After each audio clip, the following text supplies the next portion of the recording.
Chapter 30. Chun-Shi guessed that the Ning family's influence in Zhonghai was not small. Otherwise, Zhao Yuan's matter would not have been so easily suppressed. Therefore, he had an idea. Perhaps, with the help of the Ning family, he could find Ying.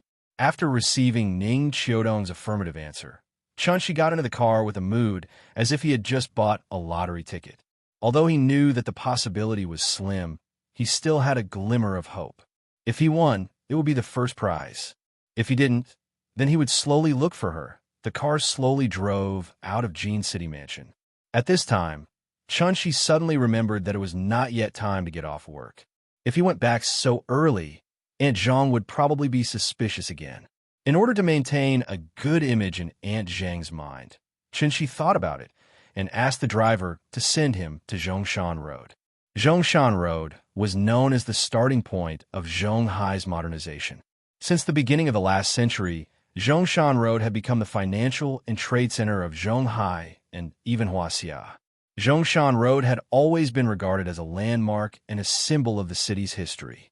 On this road, there were 52 classical revival buildings built in the last century, which formed a sharp contrast with the modern skyscrapers on the other side of the Dian River.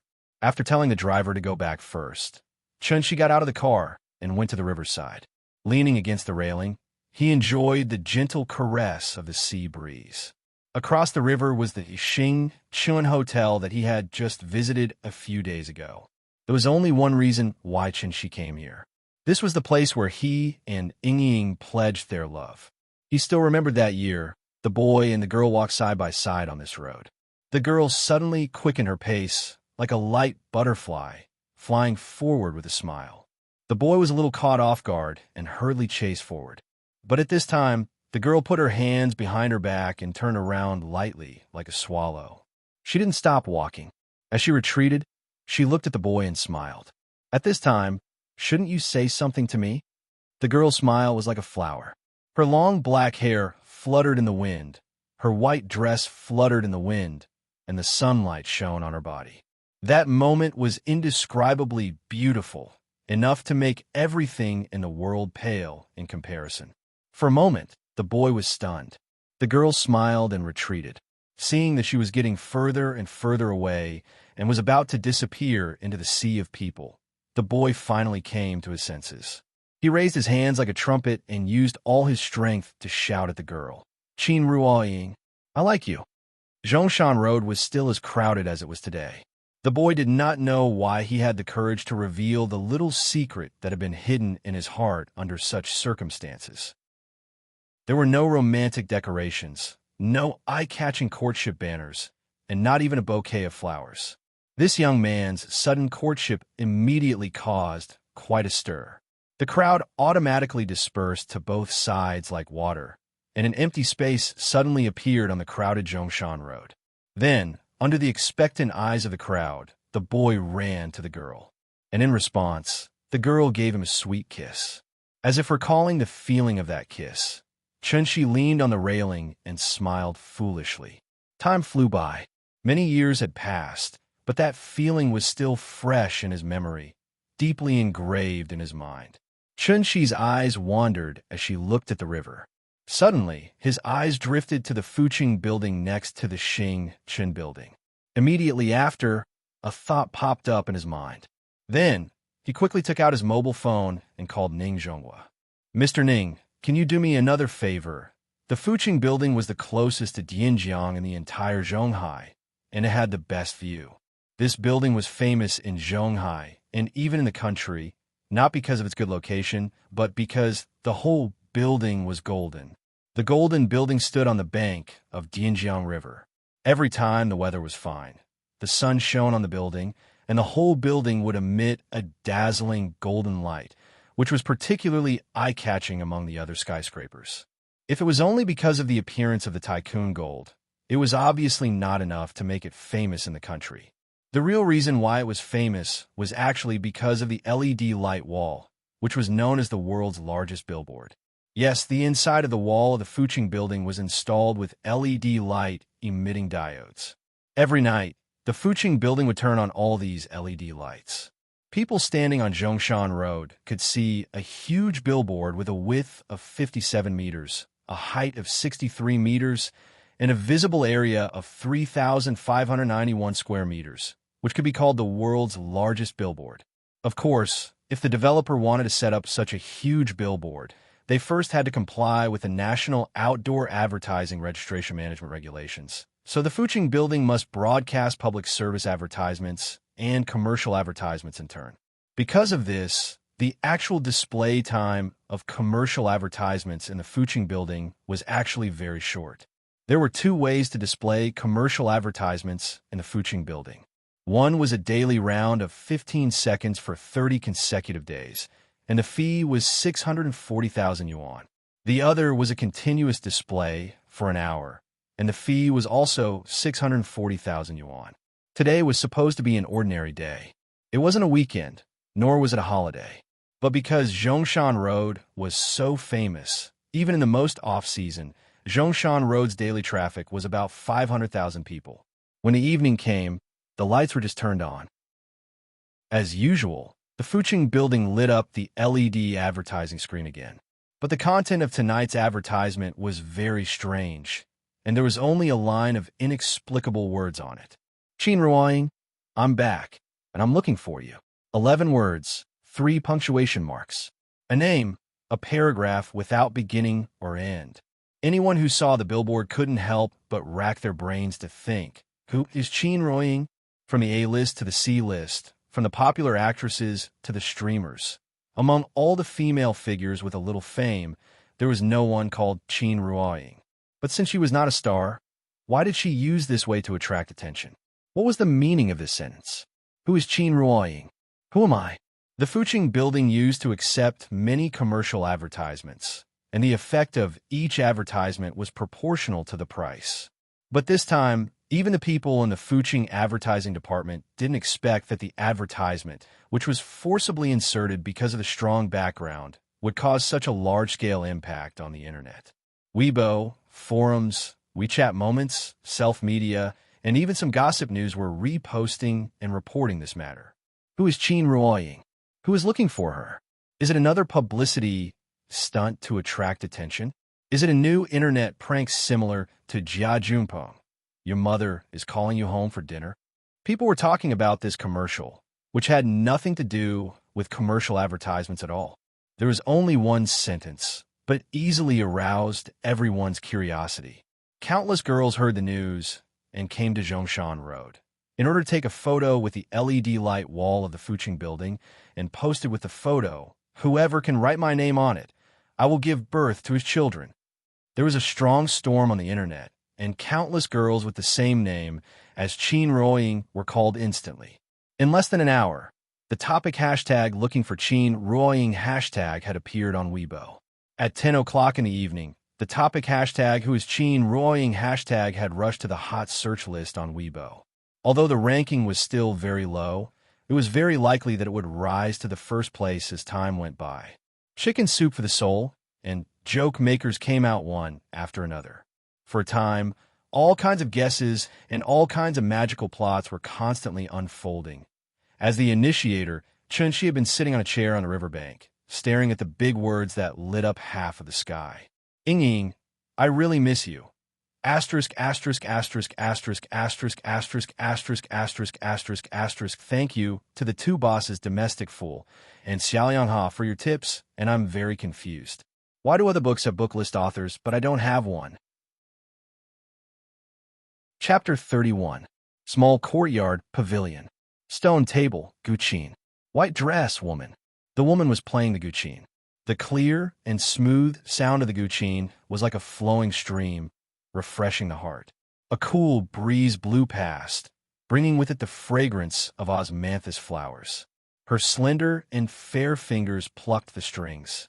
As her fingers danced, whose heartstrings did the shang string vibrate? Creak! The door in the distance was slowly pushed open. In an instant, her white dress fluttered and the sound of the guqin surged. It was as if it was complimenting the waterfall on the cliff, echoing for a long time. But then, her movements suddenly slowed down. The sound of the guqin also became quiet and elegant, with a faint sadness, just like the osmanthus fragrance. A series of light footsteps sounded. The woman did not look up, and the person walked to her side. "Sister, you're in a good mood." The person was a beautiful woman in a light yellow dress. Although she did not wear any makeup, her face was exquisite and impeccable. The woman in white stopped and looked up with a faint smile. "Chi-Ching, why are you here? I haven't come to visit you in a long time, so I brought you some good news today." "Good news?" "That person is back. He's looking for you everywhere. A few days ago, you even made a big news. Do you want to know?" The woman in white was stunned for a moment, but she immediately came back to her senses. She lowered her head and quickly said, "Don't say any more. I don't want to hear it." From her tone, she seemed to be unhappy. The woman in the yellow dress called Chi-Ching was stunned when she saw this. She did not expect such a reaction.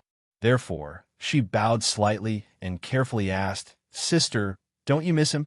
"Miss him? I gave everything to him, but he let me down. Why should I miss him? From the moment he left, I had already decided that I would never see him again in this lifetime." The woman in white seemed to get angrier the more she thought about it. Before the woman in the yellow dress could speak, she continued, "Chi-Ching, go back. I'm not in a good mood today. I want to be alone." The woman in the yellow dress frowned. She wanted to see if there was anything strange about the woman in white. However, the woman in white had her head slightly lowered, so no one could see the expression on her face. After hesitating for a moment, the yellow-dressed woman smiled and said softly, "All right then. Have a good rest, big sister. I'll leave first."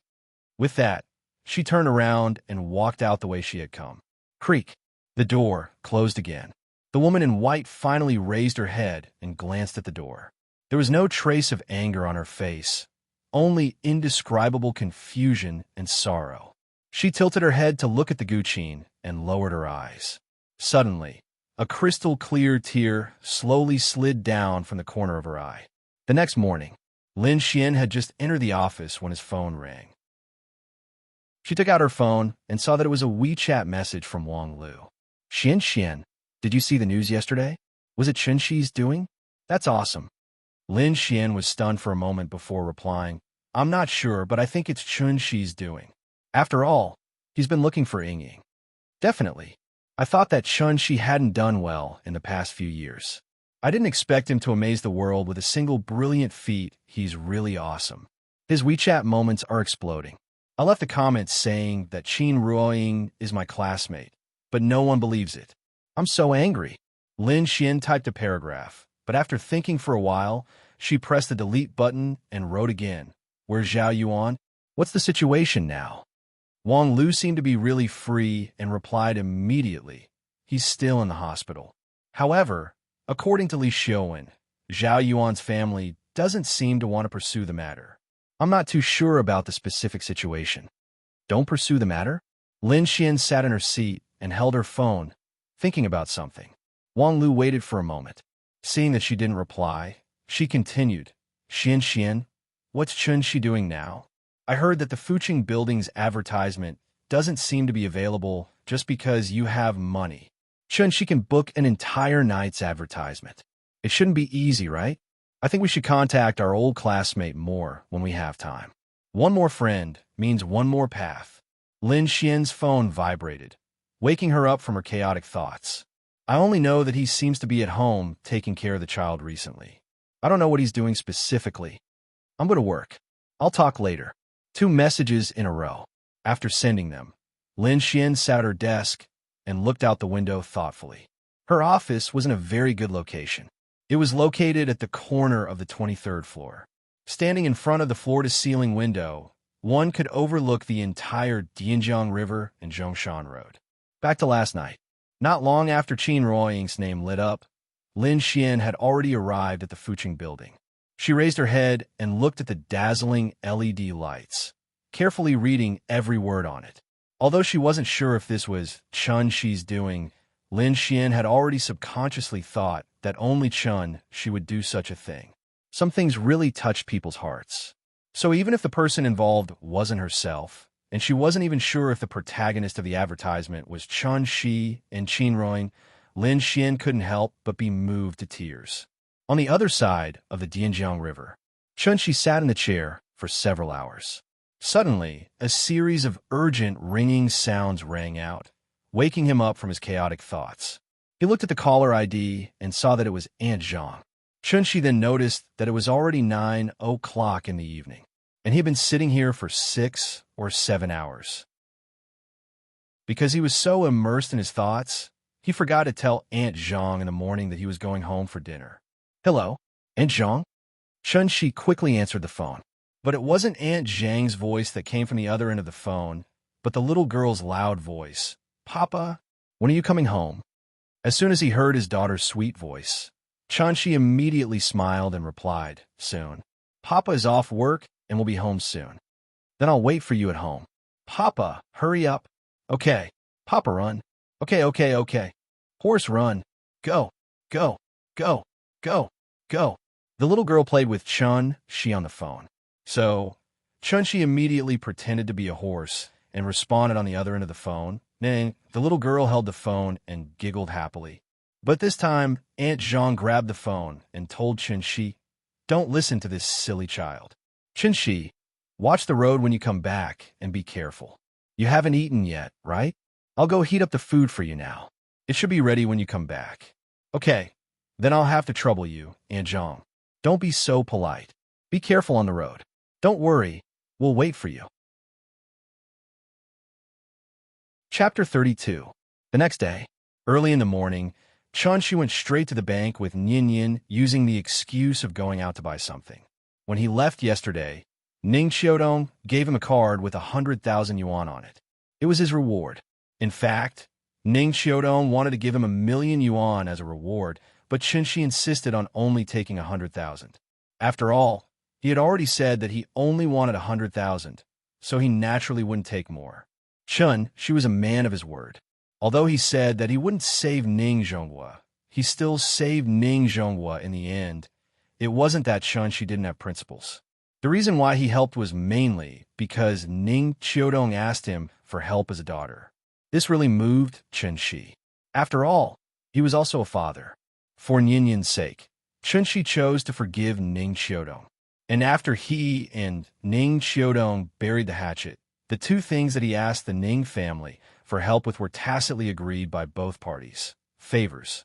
Chunshi asked himself if he had the chance to return this favor in the future, and the Ning family thought that Chunshi had the ability to return this favor. Therefore, both parties tacitly considered treating Ning Zhonghua's treatment as a pure transaction. Favors could be returned slowly, but the reward had to be settled on the spot. In the bank, Chunshi originally planned to apply for another bank card, deposit 50,000 yuan, and then give the card directly to Aunt Zhang. But the teller regretfully told Chunshi that everyone could only apply for one card at each bank. Therefore, Chunshi had to take out 60,000 yuan in cash, leave 10,000 for his daily expenses, and give the rest to Aunt Zhang. After returning home, Aunt Zhang was wondering why she didn't go to work at 10 o'clock. Thus, Chunshi spoke her thoughts at the right time. "Aunt Zhang, I got in touch with an old classmate yesterday. He borrowed 100,000 yuan from me when he started his business. So now he's returning it to me with interest. Here's 50,000, take it first." Looking at the thick stack of cash in Chunshi's hands, Aunt Zhang was shocked. She quickly pushed Chunshi's hand away and said anxiously, "What are you talking about? You have so much money. Why don't you just put it in the bank and show it off?" "I don't need that much money. Quickly save it back and don't lose it." When he was withdrawing the money, Chunshi had already guessed Aunt Zhang's reaction. He also knew that the difficulty of handing the money to Aunt Zhang was no less than a fierce battle, so he immediately tried to reason with Aunt Zhang. To be honest, this kind of behavior because of money made Chunshi feel very awkward, but he had to do it. After all, Aunt Zhang had done a lot for Chunshi's family over the years without asking for anything in return. If he wanted to give Auntie Zhang money now, Auntie Zhang would definitely not accept it. One side wanted to give, while the other side refused. Naturally, there would be a lot of pushing and giving. After more than 10 minutes of pushing and giving, no matter what Auntie Zhang said, she still couldn't persuade Chunshi. In the end, even the little girl heard the noise and ran in, shouting for Grandma to accept the money. Aunt Zhang had no choice but to accept the 50,000 yuan and said helplessly, "Well, leave the 50,000 yuan with me first. When you need money, just let me know." "Okay, Auntie Zhang, don't worry. I still have 50,000 yuan here, don't worry. Since I'm back, I will naturally support this family and give Nian a relatively good environment to grow up in." "That's good, that's good." Auntie Zhang held the thick stack of money and felt a little emotional. After Auntie Zhang took the money back into the house, Chunshi turned on the TV and put the little girl on the sofa to watch cartoons. He followed her to her room and said to her, "Oh, right, Auntie Zhang, I quit the job." Hearing this, Auntie Zhang was shocked and quickly asked, "What's wrong? Aren't you doing well? I also think that it suits you. Why did you quit just like that?" "It's like this. Didn't you tell me some time ago that you would be going home to take care of your granddaughter after the new year? So I thought that I still have 50,000 yuan left, right? Then I might as well start small business. It's easier to take care of the child this way." Speaking of this, Chunshi looked at Auntie Zhang with some worry and quickly explained, "I'm not chasing you away. I just think that you haven't been home much for Nian all these years, so your family must have some opinions. You've done too much for me and Ying. Since I'm back, I shouldn't continue to owe you. I have to find a way to slowly repay your kindness." Hearing this, Auntie Zhang couldn't help but sigh and said worriedly, "Yes, I haven't been home for a long time. My granddaughter is more than a year old, and my son calls me every day, insisting that I go back to help them take care of the child." "Then you should go back. I'll bring the child to visit you often in the future." After hearing Chun-Shi's words, Auntie Zhang nodded, but immediately shook her head and said, "I'm just a little worried." She looked at Chun-Shi and said earnestly, "Chun-Shi, you're not young anymore. You're a man. You can't be cooped up at home every day to take care of the child, right? How could this be allowed to go out? Ying is really too much. You've been gone for 5 years, and if she's gone, I'll probably be gone for 5 years too. How can parents be like you too?" Chun-Shi couldn't help but smile bitterly. Auntie Zhang thought about it and continued, "Then how about this? I'll stay for a few more days. In these few days, you'll be in charge of buying groceries, cooking, and washing clothes. Just treat it as a pre-job inspection, so I won't have to worry." "Okay. I'll show you my cooking skills later." The light rain slanted, and the wind blew in the morning chill. The light smoke was scattered, and the willows were beautiful on the clear beach. Entering the clear waters of the Huai River, the clear waters were slow. Snowy foam floats in the noon cup, and polygonum wormwood shoots are tested in the spring plate. The taste of a human world is clear joy. Lunch was cooked by Chun-Shi. She cooked 3 side dishes and a tomato egg soup. To be honest, it was very ordinary, at least far worse than Auntie Zhang's. However, it was the first time for the little fellow to eat the food cooked by Papa. She held her small bowl, waved her small spoon, and shouted, "Papa's food is delicious." As she spoke, she also ate several mouthfuls of egg soup rice in succession, which really gave Chun-Shi face. However, Chun-Shi was a little dissatisfied with his cooking skills, which didn't meet his expectations at all. But after thinking about it, it was still acceptable. After all, he hadn't cooked for hundreds of years, so he was really a little rusty. Now he could make something neither salty nor bland, which was actually very good. After lunch, Auntie Zhang finally didn't stop Chun-Shi from entering the kitchen this time. Instead, she held the little fellow and happily watched TV. Chun-Shi took the bowls and chopsticks back to the kitchen, wiped the table with a towel, and then washed the dishes, scrubbed the pots, and wiped the stove. After cleaning up the kitchen, he had to wipe the table and windows, sweep the floor, and throw the little fellow's dirty clothes into the washing machine. Some clothes were stained with too much oil, so he could only wash them slowly with soap. After everything was done, it was almost 3 o'clock in the afternoon. Auntie Zhang was going to take a nap. So Chun-Shi forced the TV off and the little fellow's reluctant cries, and then coaxed her to recite a book. What was life? This was life. A bachelor could throw the takeout box into the garbage bag after eating, and when the garbage bag outside the door was piled up to a certain extent, he could throw it all into the trash can. The room could only be cleaned once every half a month, and the bed sheets could only be changed once a month or even 3 months. This was also a kind of life, but it was not a father's life. A child was not a toy. He could move, run, and think. Was Chun-Shi really short of money? Even if Auntie Zhang left, how much could he spend to hire a nanny? Money could solve many problems, but there was no way to buy a really good growth environment for the child. Since Ying was not here, then he had to take on the role of a father and a mother at the same time. He had to do his duty and let his daughter grow up happily. This was the only requirement Chun-Shi had for himself now. Chapter 33. During lunch in the afternoon, Chun-Shi and Aunt Zhang talked about Ninian's kindergarten in detail. He really didn't understand why other children didn't like to go to kindergarten, but his child was clamoring to go to kindergarten all day long. In order to respect the little girl's decision and to let Aunt Zhang go home without worry, Chun-Shi went out after dinner and prepared to inspect the nearby kindergartens. There was only one public kindergarten near Kangju community. Although Ninian was a local, Aunt Zhang didn't want to send her there before, so she missed the registration time. In addition, there were very few places for public kindergartens. Even if Ninian signed up, she probably wouldn't get a place in the end. Therefore, Chun-Shi now had only one choice left, and that was to send Ninian to a private kindergarten. Private kindergartens were not as expensive as public kindergartens. Not only were the tuition fees expensive, but there were also often news of teachers abusing children. At the thought of this, Chun-Shi felt a little uncomfortable. He really didn't dare to imagine what he would do if Ninian was abused in kindergarten. At the thought of abuse, he couldn't help but think of several Korean movies he had watched, such as Suwon, Don't Cry, The Furnace, and so on. He couldn't get over it after watching it. Thinking of Suwon's cute and sensible appearance, he felt that Ninian would be as beautiful and cute as Suwon when she was 2 years old. Chun-Shi's thoughts drifted further and further away, but when he thought of some scenes in the movie, he suddenly became a little angry and couldn't help but burst out cursing. Damn it, I almost forgot. I must prepare some protective measures for Ninian when I go back later.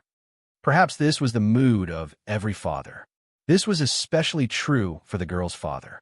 They would always involuntarily let their imaginations run wild, imagining all kinds of possible scenarios. Daughters were their father's little angels, the cutest existence in the world. Chun-Shi would never allow anyone to hurt Ninian. Absolutely not. Times were always improving. Chun-Shi remembered that he didn't attend kindergarten when he was young. He spent his days in the mountains with his friends using wooden sticks wrapped in spider webs to catch cicadas and crickets. Sometimes he would bathe in the river and steal corn and potatoes from the neighbor's house to roast. At that time, people were very rough. They were not as particular as they were now. Even kindergartens had started to teach bilingual. Some wealthy families had even begun to consider whether to choose the IB or AP courses at this time. Their children had not even said whether they wanted to go abroad, but their parents had already stipulated that they had to study abroad when they grew up. Recently, the country had also opened up the two-child policy, which had led to the kindergarten market becoming a sea of blue. Countless educational institutions had sprung up like bamboo shoots after a spring rain, from low-end kindergartens in small communities to famous overseas schools with hundreds of years of history. There were all kinds of choices. He found an internet cafe and checked online for a while. Finally, he chose a private kindergarten that was not too far away from Kangju District. The overall condition of this kindergarten was not bad, and its reputation was also good. The miscellaneous expenses added up to about 3,000 yuan a month. There were two main reasons why Chun-Shi did not consider the aristocratic kindergarten that cost 200,000 yuan a year. First, the registration time was missed. Such aristocratic kindergartens generally had to be registered a year in advance before they could enter the waiting list. After they were in line, they had to go through an interview before they could study. The whole process was very troublesome. Second, Chun-Shi estimated that Ninian would not be willing to stay in the kindergarten for too long. After a few days of careful research, he found that he suspected that Ninian was very interested in the world of other children because Aunt Zhang had not taken her out to play since she was a child. Therefore, Chun-Shi planned to let Ninian try first. If the little girl liked it, he would let her study in the best one through his connections. If she didn't like it, he would bring her back. Anyway, Chun-Shi did not have any hobbies. Now, taking care of his daughter had become his biggest hobby. After choosing the school, Chun-Shi went back and told the little girl. She immediately clapped her hands happily. I want to go to kindergarten. I want to go to kindergarten. Perhaps because she was too excited, the little girl made a fuss until 10:30 tonight. Then, under the double coercion of Chun-Shi and Aunt Zhang, she had to lie on the bed obediently. Early the next morning, Aunt Zhang changed the little girl into a new white dress. The little girl put on the new clothes and tied 2 ponytails. For the first time, she did not want Chun-Shi to carry her. Instead, she ran out of the door by herself. The kindergarten was not far away. It only took about 10 minutes to walk from Kongju District. After explaining the situation to the security guard, Chun-Shi carried Ninian directly to the principal's office. After the principal knew that Ninian was going to be a transfer student, he immediately became very enthusiastic. However, the implication was that Chun-Shi had to pay an additional school building fee.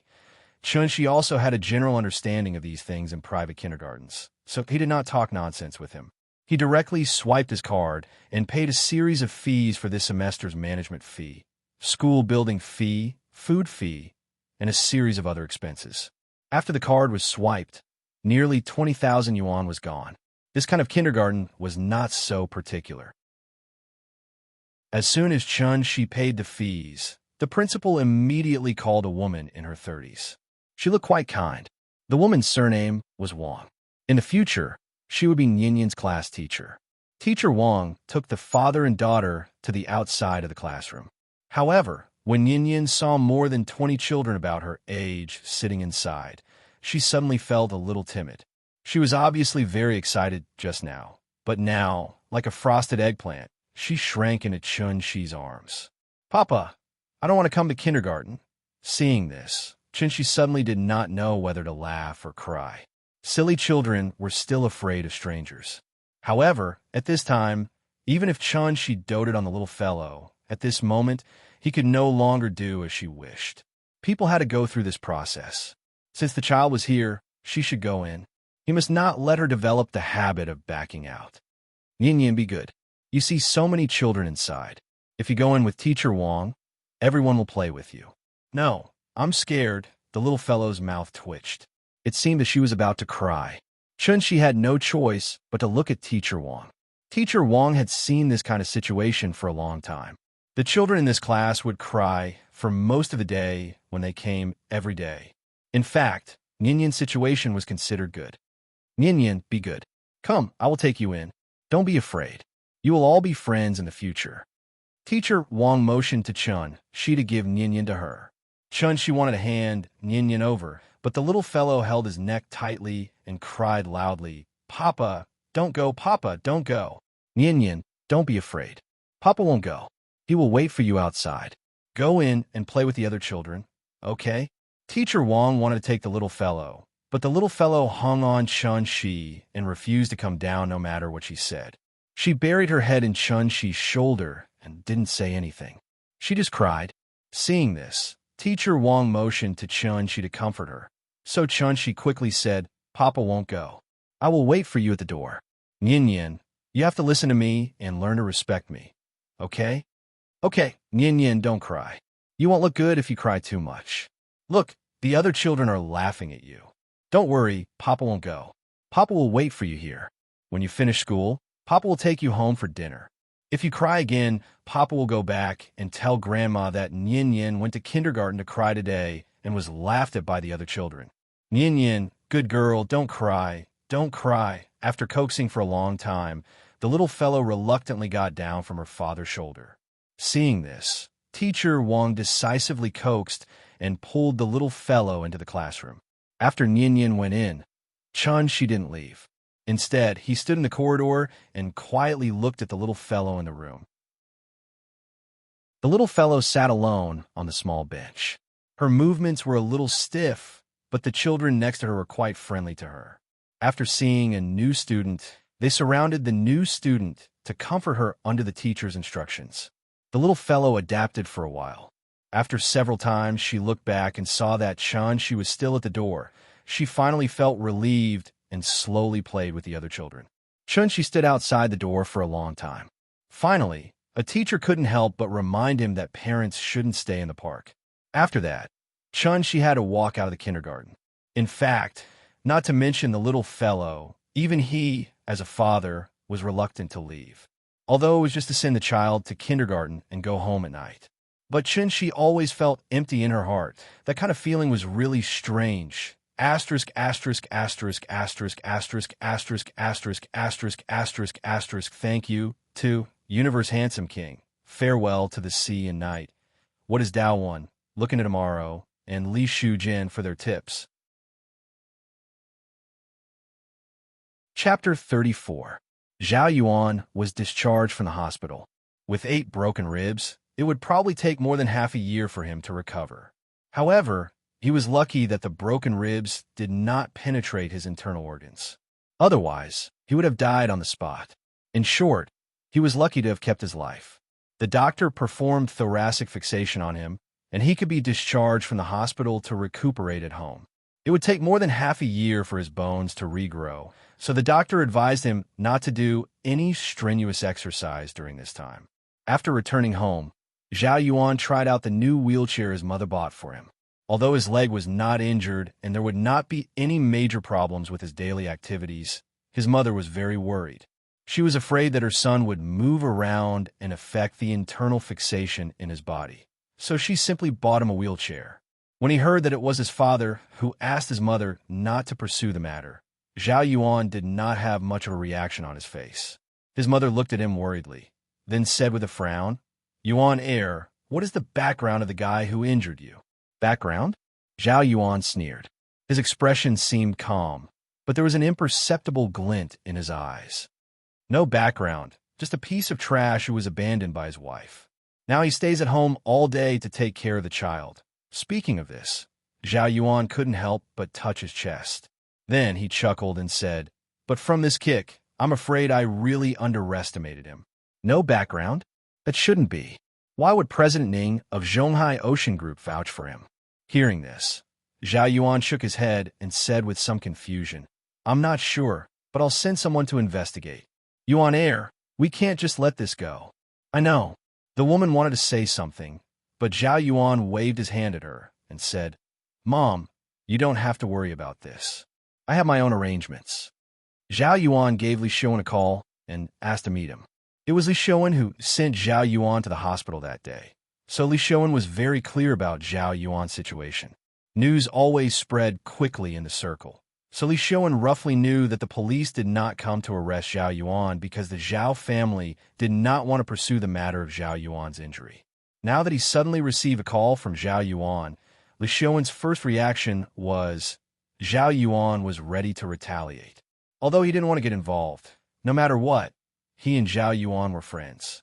Plus, Zhao Yuan was a few years younger than him, so Li Shuan couldn't refuse. Zhao Yuan chose a very high-end private club as the location. As soon as Li Shuan entered, he saw Zhao Yuan sitting in a wheelchair and was shocked. He quickly went up and asked, "Young Master Yuan, are you okay? Brother Li is here. Come, take a seat." After asking Li Shuan to sit down, Zhao Yuan smiled and said, 8 of his ribs are broken and fixed internally. His leg is fine. It's just that when he swings his arm while walking, it might affect his wound. He'll be fine in 2 days. That's good. Li Shuan laughed dryly and did not reply. Zhao Yuan glanced at him and didn't care. He continued, "Brother Li, you know that I have a bad temper and do things impulsively. It's really hard for me to take it lying down after being beaten up like that." Hearing that, Li Shuan nodded and said objectively, "It's just a verbal argument. That Chinchi guy actually hit you so hard. It's really a bit too much." "A bit too much?" Zhao Yuan shook his head and suddenly changed. He said each word clearly and sternly. "Brother Li, do you know? He almost took my life." Li Shuan was stunned and still didn't say anything. Since it involved the safety of their lives, this was a huge grudge. However, because it had nothing to do with him, Li Shuan couldn't express any opinions. The room quieted down. Zhao Yuan took a sip of tea, then asked casually, "I heard that you've been chasing Lin Xian for a long time, Brother Li." Hearing that, Li Shuan's expression changed. Was this Zhao Yuan crazy? Who in Zhonghai didn't know that Lin Xian was the woman he had his eyes on. She was already his exclusive property. Could it be that he still wanted to go against him? Therefore, Li Xiaowen stared at Zhao Yuan and emphasized with some displeasure, Lin Xian is the woman I have my eyes on. I know, of course I know. Zhao Yuan laughed loudly and gestured for Li Xiaowen not to worry. He then continued, I know that you've been chasing her for a few years and haven't gotten her. So, as your brother, I want to help you. What do you want to do? Li Xiaowen asked with a frown. Zhao Yuan smiled and pointed upstairs. He said, I've reserved a room for you upstairs. Miss Lin Xian will come over later. F***CK? Li Xiaowen stood up from the sofa in anger. He then pointed at Zhao Yuan and shouted, I'm warning you. Don't do anything rash. If you dare to touch Lin Xian, I won't let you go. Hearing that, Zhao Yuan couldn't help but be stunned. Did young Master Li really have feelings for her? Young Master Li of the One Mao group was a bed that countless women would line up to get on. Zhao Yuan thought that Li Xiaowen just wanted to play a game of cat and mouse with Lin Xian. That was why he was hesitant for so long. He didn't expect Li Xiaowen to really have feelings for her. It wasn't that Zhao Yuan was bragging. How many men in their circle really took feelings seriously? He didn't expect Lin Xian to be so important in Li Xiaowen's heart. He made a mistake. Seeing that Li Xiaowen was furious, Zhao Yuan immediately put on a smiling face and said with a chuckle, Just kidding, just kidding. Since Brotherly has already said so, why would I have any ideas about Lin Xian? I can't offend you for a woman, right? It's good that you know. Li Xiaowen snorted and then stopped being polite. He said, I still have things to do at the company. Take your time, young Master Li. After that, Li Xiaowen flicked his sleeves and left. After Li Xiaowen left, Zhao Yuan sat quietly in his wheelchair and seemed to be thinking about something. After a while, he picked up the phone next to him. He dialed a number and then ordered the person on the other end of the phone, do it. When Zhao Yuan put down the phone, his gaze had already drifted to the female receptionist in a cheongsam at the door. You come here for a moment. The woman in the cheongsam heard Zhao Yuan's voice and quickly ran to his side. She bowed slightly and asked, Mr. Zhao, do you have any orders? Zhao Yuan looked at her beautiful face and then at her curvy figure, then nodded in satisfaction. Then, under the woman's confused gaze, he suddenly pointed at his crotch. The woman in the cheongsam was stunned for a moment and immediately understood what Zhao Yuan meant. She quickly responded with a smile, Mr. Zhao, there is a professional technician upstairs who can serve you. It's you. I'm sorry, 100,000. There was a rustling sound in the room. Zhao Yuan looked at the woman in the cheongsam who was kneeling in front of him with satisfaction. Suddenly, he hugged her head with both hands and then pressed it down hard.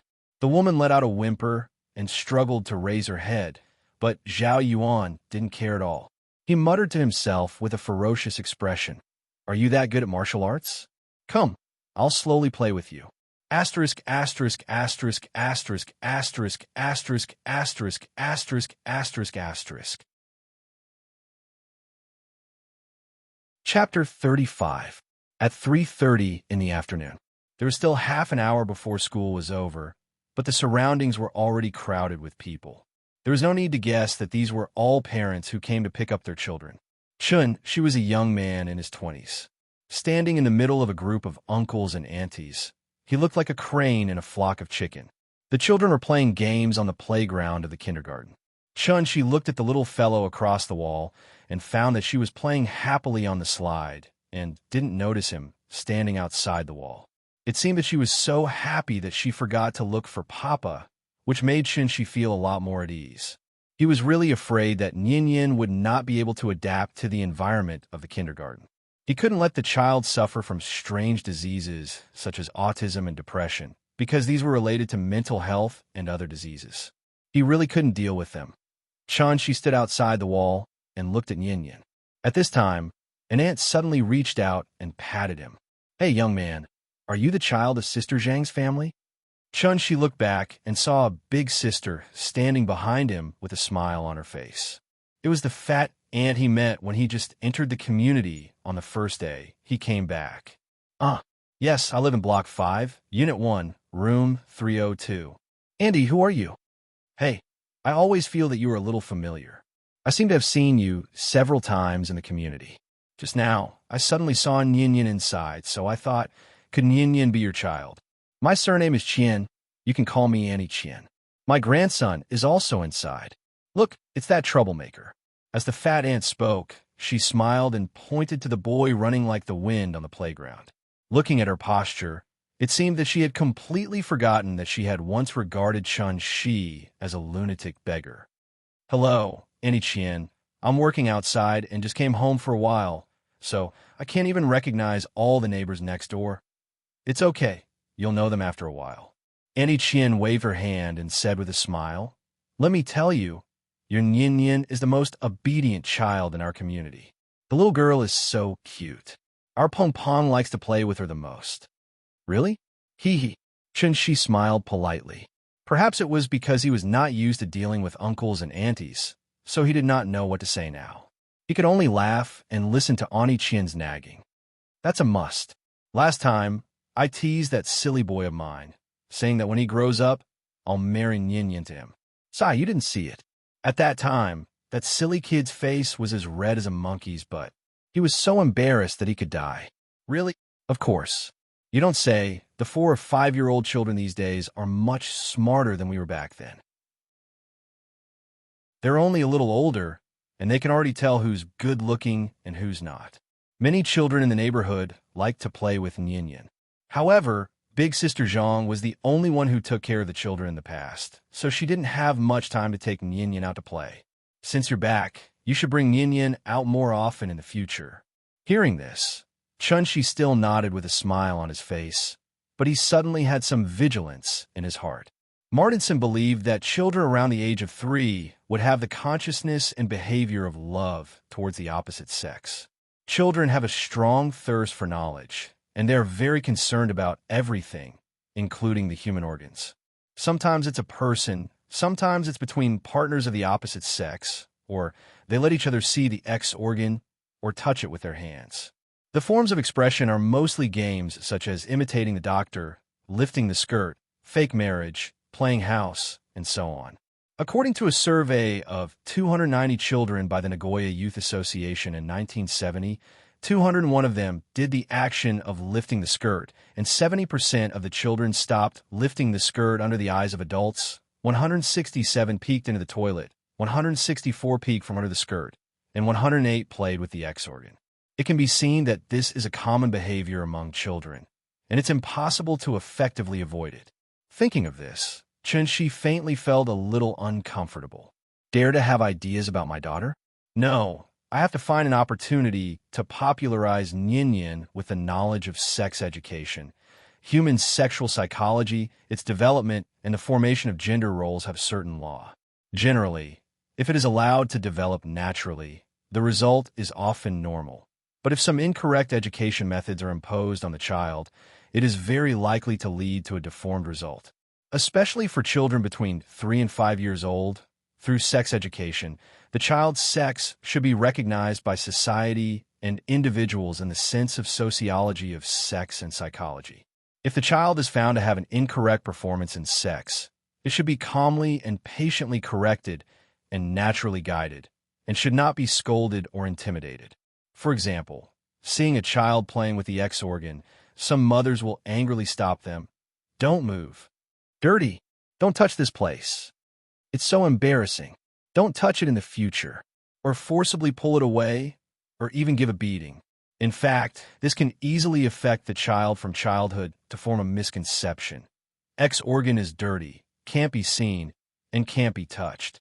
Therefore, all activities related to X must be suppressed, or else they will be punished.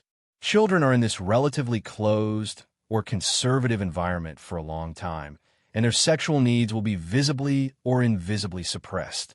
If it is serious, it will even lead to physical and mental disorders or diseases. Therefore, to let nature take its course and guide correctly is the only effective and correct way. Perhaps it was because of the mischievous traditional ideas. After chatting with Aunt Qian, Chun Shi's mood was very complicated. After all, Nyin was a girl, so as a father, he always felt that his daughter was at a disadvantage. Although Chun-Shi also understood that it was a child's mischief, and it was more of their nature and instinct as human beings, he still felt a little unhappy. Very unhappy, very unhappy. At 4 o'clock in the afternoon, the kindergarten was over. Chun-Shi squeezed to the school gate, and the little girl saw Chun-Shi in the crowd at a glance. She shouted, "Papa," and wanted to get out of the iron gate, but she was stopped by Teacher Wang in time. The children in the kindergarten were not picked up by just anyone. When Teacher Wang saw Chun-Shi, she held Ninian's hand and led the little girl out of the school gate. "Papa!" As soon as the little girl stepped through the iron gate, she threw herself on Chun-Shi's lap, and then hugged Chun-Shi's thigh, raised her little head, and said sweetly, "Papa, I miss you so much." "Good girl, Mua." Chun-Shi laughed and picked up the little girl, then held her and said to Teacher Wang, "Say goodbye to your teacher." "Goodbye, teacher." The little girl waved her little hand hard, and it seemed that she had a good impression of Teacher Wang. Teacher Wang and Chun-Shi said a few polite words, and then praised the little girl for being very sensible, and then she was busy sending another child off. Chun-Shi walked on the road with Ninian in his arms, and the little girl excitedly told him what she had experienced today. "Ninian, do you like kindergarten?" "Yes." Hearing this, the little girl immediately nodded heavily. She had always played alone, so she was naturally happy to suddenly have so many friends of the same age. "Then Papa will bring you tomorrow, okay?" "Okay, good girl." Chun-Shi touched her little face, wondering in her heart when the little girl would say that she didn't want to go to kindergarten. Chapter 36. The next day, Chun-Shi thought that the little fellow's enthusiasm for kindergarten would decline a little. But he didn't expect that just after they had breakfast, and Chun-Shi didn't even have time to clean up the dishes, the little fellow had already shouted that she wanted to go to class. Then she pulled Chun-Shi out. "Papa, let's go. I'm going to class. The teacher said that I can't be late for class. If I'm late, I'm not a good child." Seeing this, Aunt Zhang hurriedly asked Chun-Shi to put the dishes there and said with a smile, "The little thing likes kindergarten so much. You can take her there. I'll clean it up later." Maybe because she was used to going out during the day and coming home at night, the little fellow was not so clingy to Aunt Zhang now. Seeing Chun-Shi wipe his hands and come to the door to change shoes, the little fellow couldn't wait to open the door and then ran outside, waving to Aunt Zhang and shouting, "Goodbye, Grandma. Good girl, go. You have to listen to the teacher at school, okay?" "I know." The little fellow opened her mouth and was so happy that flowers bloomed on her face. After going out, Chun-Shi wondered what happened to the little fellow today. It seemed that she was more excited than yesterday, so he asked, "Ninian, is kindergarten fun? Why are you so happy?" Hearing this, the little fellow immediately raised her little face and said happily, "The teacher said that she would teach us to draw today." "Oh, you know how to draw?" "I can't draw." The little fellow shook her head and then continued happily, "But after the teacher taught me, I can draw. Then when you learn to draw, you can come back and draw for Papa." "Yes, I want to draw Papa, Grandma, and Mama." The little fellow nodded heavily and then held Chun-Shi's head. Her voice was like glutinous rice, sticky and sweet, as she said with a smile, "The teacher said that the first place can get a little red flower. I want a little red flower." "Then Yin, you have to work hard and try to get a little red flower. Then Papa will paste it on the wall for you." "Okay." The father and daughter chatted as they walked. After a while, they arrived at the kindergarten. The entrance of the kindergarten was already full of parents, as well as there were countless crying children. There was a little boy who didn't want to go in, so he stayed on the ground and tugged at his mother's trousers. No matter how his mother tried to persuade him, he wouldn't listen and kept saying that he didn't want to go to kindergarten. His mother was so angry that she wanted to hit him. When Chun-Shi saw that, he took advantage of the fact that the little fellow was still excited and hurriedly said to her, "Ninian, look, isn't that brother embarrassed?" Crying, "Shame, shame, shame." As the little girl spoke, she used her small hand to scratch her face, making a look of disdain. "Then in the future, when Daddy sends you to kindergarten, you can't be like him." "I won't cry." The little guy proudly turned his little head away, as if he had completely forgotten how pitiful he had been the day before. Teacher Wang and two other teachers were standing at the school gate to welcome the children in their class. Chun Shi put Ninian down and motioned for her to hurry over. But this time, the little fellow stood on the ground and tugged at Chun Shi's hand, then pointed to her little face. Seeing this, Chun Shi immediately squatted down with a big laugh, then gave the little fellow a big kiss on the face. Only then did she jump and run to the iron gate. "Goodbye, Daddy. Go. Listen to the teacher. Daddy will wait for you here after school." After the little fellow went in, Chun Shi went to the outside of the wall, ready to watch them finish their morning exercises before going back. However, after a while, his phone suddenly rang. Chun Shi took out his phone and looked. It was Lin Xian calling. "Hello." Chun Shi picked up the phone, but there was no sound from the other end. "Hello, Lin Xian?" Chun Shi shouted a few times, but there was no response. Just when he thought that Lin Xian had accidentally dialed the wrong number, he suddenly heard a man's deep voice on the other end of the phone. "Chun Shi?" Chun Shi was stunned for a moment, then quickly asked, "Hello, who are you? Why are you calling me with Lin Xian's phone?" Hearing this, the person on the other end of the phone laughed and said with a bit of banter, "You forgot my voice so quickly?" Chun Shi was stunned for a moment. After he came back to his senses, his face instantly turned ugly. So he asked coldly, "Zhao Yuan?" "Haha, it's me. Actually, I'm just calling to let you know that I'm safe." "Where is Lin Xian?" Chun Shi stood on the sidewalk outside the kindergarten wall with the phone in his hand. His voice seemed to come from the Nine Serenities, cold and harsh. "Lin Xian? Oh, she's here. I borrowed her phone to call you. I'll give it back to her later. Zhao Yuan, I'm warning you. If you dare to touch a hair on Lin Xian's head, I'll let you know what it means to be skin alive." As soon as he finished speaking, a green brick under Chun Shi's feet suddenly shattered with a kacha sound. Zhao Yuan on the other end of the phone laughed and said, "I'll let her talk to you." Chun Shi turned up the volume to the maximum, but after listening for a while, he could only hear a rustling sound. He couldn't hear anything at all from the other end of the phone. Slap!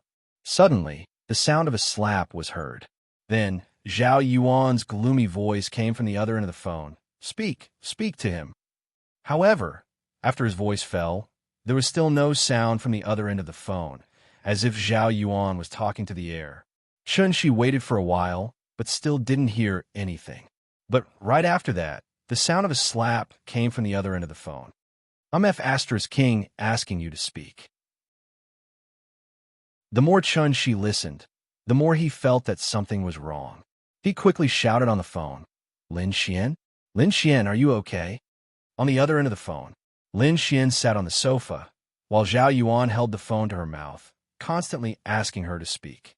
However, Lin Xian kept her mouth tightly closed. No matter how Zhao Yuan hit her, she didn't make a sound. F***CK. Zhao Yuan was enraged. He grabbed her hair and pulled it up with all his strength, as if he wanted to lift her up by pulling her hair. Lin Xian's hands were tied behind her back, so she couldn't struggle. She could only groan in pain. Maybe because her voice was heard by Chun Shi, Lin Xian didn't force it. She opened her mouth and quickly shouted, "Chun Shi, don't listen to him. Don't come to me. Call the police." B***TCH, you still want to play tricks? Zhao Yuan spat fiercely, then gave him another slap. After that, Zhao Yuan picked up the phone and said with a gloomy face, "Chun Shi, I advise you not to call the police, or you should know what will happen next. Asterisk, asterisk, asterisk, asterisk, asterisk, asterisk, asterisk, asterisk, asterisk, asterisk." Chapter 37. In the Economic Development Zone on the outskirts of Zhonghai. This was a rather famous, unfinished building in the Economic Development Zone. The main body of the building had been repaired, but there was no time to build the outer wall. It was said that the owner of this building was from Hong Kong. He had originally planned to invest in building an electronic equipment processing factory here, but for some unknown reason, the factory was not built. The office building was only half finished when the Hong Kong owner had already run away. Because it had been desolate for too long, the factory walls had long been overgrown with weeds. The main body of the building had also become somewhat dilapidated due to the wind and sun over the years. It had to be said that Zhao Yuan had chosen a good place. Because of this rundown place, no one would come here except for models and internet celebrities who filmed outdoor blockbusters. It was really the best place to kill someone and dispose of a corpse. Zhao Yuan searched for a few days and did not find any news about Chen Shi. So he simply made up his mind and kidnapped Lin Xian, who had the closest relationship with Chen Shi. Zhao Yuan pondered that since he had already done it, he might as well go all the way and go all the way. That was why he had tested Li Xiaowen and wanted to use Lin Xian to do him a favor and try to drag Li Xiaowen down with him. However, what Zhao Yuan did not expect was that Lin Xian actually had some weight in Li Xiaowen's heart. He did not even want to eat the meat in his mouth and insisted on imitating someone else's pure love. While Zhao Yuan despised him in his heart, he silently adjusted his plan. Since Li Xiaowen was unwilling to participate, then he could not blame him for ruthlessly destroying the flower. If there was someone to blame, then blame Lin Xian for having such a bad friend like Chen Shi. Although Li Xiaowen had sternly warned Zhao Yuan not to touch Lin Xian. However, Zhao Yuan was not afraid of Li Xiaowen. Besides, as long as it was done neatly, who would know what had happened in this remote, unfinished building? Young Master Yuan, this woman is really tasty. I, Hu Lao-san, have lived for so many years, but I have never played with such a high-quality product. I really want to try it. A man in his 30s or 40s stood behind Zhao Yuan and kept looking back at Lin Xian, who was tied to the chair. Lin Xian was not in a good state at the moment. His hair was messy and his face was bruised. It was obvious that he had suffered a lot. Her mouth was taped shut, and her hands and feet were tied tightly, so she could only sit on the chair and whimper and struggle. Lin Xian had already been captured by these people for 2 days. When she left for work yesterday morning, she was drugged and taken away by these people as soon as she arrived at the parking lot. When she woke up, she found that she had been taken to this strange place, and the mastermind behind her kidnapping was Zhao Yuan. Zhao Yuan had no enmity with her, so there was only one reason why he had kidnapped her here. After waking up, Lin Xian immediately thought of Chen Shi. She was originally very scared, but when she confirmed that Zhao Yuan had not captured Chen Shi, her heart suddenly relaxed. Lin Xian did not know what was wrong with her. She was clearly a clay bodhisattva crossing the river, but in this situation, she was actually concerned about the safety of others. The group of people in front of her didn't seem to be good people. The one in the lead was called Old Third Hu, and he'd been constantly touching her. If it wasn't for Zhao Yuan stopping his actions in time, Lin Xian really didn't dare imagine what would have happened next. Hu Lao-san, you can deal with her if you want, but you have to take care of business first. I have a habit. When I'm doing something serious, I have to do it wholeheartedly. Do you understand what I mean? I understand. Young Master Yuan, you're right. The fierce-looking Hu Lao-san squeezed out a very twisted smile and nodded in agreement. Zhao Yuan's spending this time was not small. 10 million yuan, including Hu Lao-san and 6 other outlaws, to buy Chen Shi's life. Seeing that Hu Lao-san was sensible, Zhao Yuan nodded with satisfaction. Then he sat on the sofa they temporarily got and closed his eyes to rest. Hu Lao-san scratched his head and asked with some doubts, Young Master Yuan, are you so sure that the kid will come alone? He won't call the police, right? Don't worry. With my understanding of him, he will not ignore the safety of this woman. Speaking of this, Zhao Yuan paused, sneered, and continued, I have already arranged in the Municipal Public Security Bureau. If he calls the police, we have enough time to evacuate. Don't worry. Hu Lao-san thought about it and still said with some worry, what if the kid doesn't come? Hearing this, Zhao Yuan could not help but laugh. He was laughing, but his eyes were cold, as well as bone-deep hatred. He will come. Zhao Yuan suddenly thought of something and added, by the way, you have to be careful when he comes. That kid is a martial artist. You have to remember to be careful. Don't fall into the gutter. A martial artist? Hu Lao-san pursed his lips and asked fiercely, Can you beat a gun? He broke 8 of my ribs with one kick. What do you think? Zhao Yuan touched his chest and looked at Hu Lao-san with interest. So powerful. Hu Lao-san was obviously shocked by his words. His face was full of disbelief. Chen Shi took a taxi, but he did not take the taxi directly to the unfinished building. Instead, he got off at the entrance of a factory on the street and walked over. Just as he walked through the entrance of the unfinished building, Chunshi saw a young man hiding behind the wall on the second floor and looking around. Looking at his sneaky appearance, he was probably sent by Zhao Yuan to keep watch. Chunshi ignored him and walked directly into the unfinished building. After seeing Chun-Shi enter the building, the young man was stunned for a moment and immediately rushed to the third floor. "Young Master Yuan, that kid is here." "Because he ran too fast," the young man said while panting. This kind of hooligan was addicted to prostitution, gambling, and drugs. He lived like a parasite. He could intimidate and do odd jobs, but if he really fought, he would tire himself out before he could even swing a few fists. His mission today was to act as a lookout, but just as he ran to the third floor and shouted, Chun-Shi's figure had already appeared behind him. So fast. The young man looked at Chun-Shi in surprise, but Chun-Shi ignored him and walked directly in the direction of Zhao Yuan. Light footsteps sounded in the unfinished building, which was leaking air everywhere. When she saw Chun-Shi appear, Lin Xian immediately became agitated. She shook her head frantically, and her eyes were full of despair. She sobbed and wanted to ask Chun-Shi to leave quickly, but her mouth was firmly sealed with tape. She could only twist her body frantically. Chun-Shi saw the pain and despair in her eyes, and then looked at her disheveled appearance, and her heart couldn't help but clench fiercely. "Sorry, I'm late." Chapter 38. On the empty floor, there were countless pieces of concrete scattered everywhere, as well as broken bricks and steel bars that had no place to pile up. Although it was noon, the unfinished building was still a little gloomy. From time to time, a cold wind would blow, giving people goosebumps. Chun-Shi's footsteps sounded softly on the floor. Although he was more than 20 meters away, he could still clearly hear Lin Xian sobbing. Lin Xian struggled with all her might, but she could only let out a series of woo-woo sounds in an attempt to chase away the figure that was walking towards her. Unfortunately, the tape was firmly stuck to her mouth, making it impossible for her to say anything. She wanted to say something, but couldn't. Lin Xian was so anxious that tears fell from her eyes. Chun-Shi actually came alone. He didn't call the police. Lin Xian was about to lose all hope.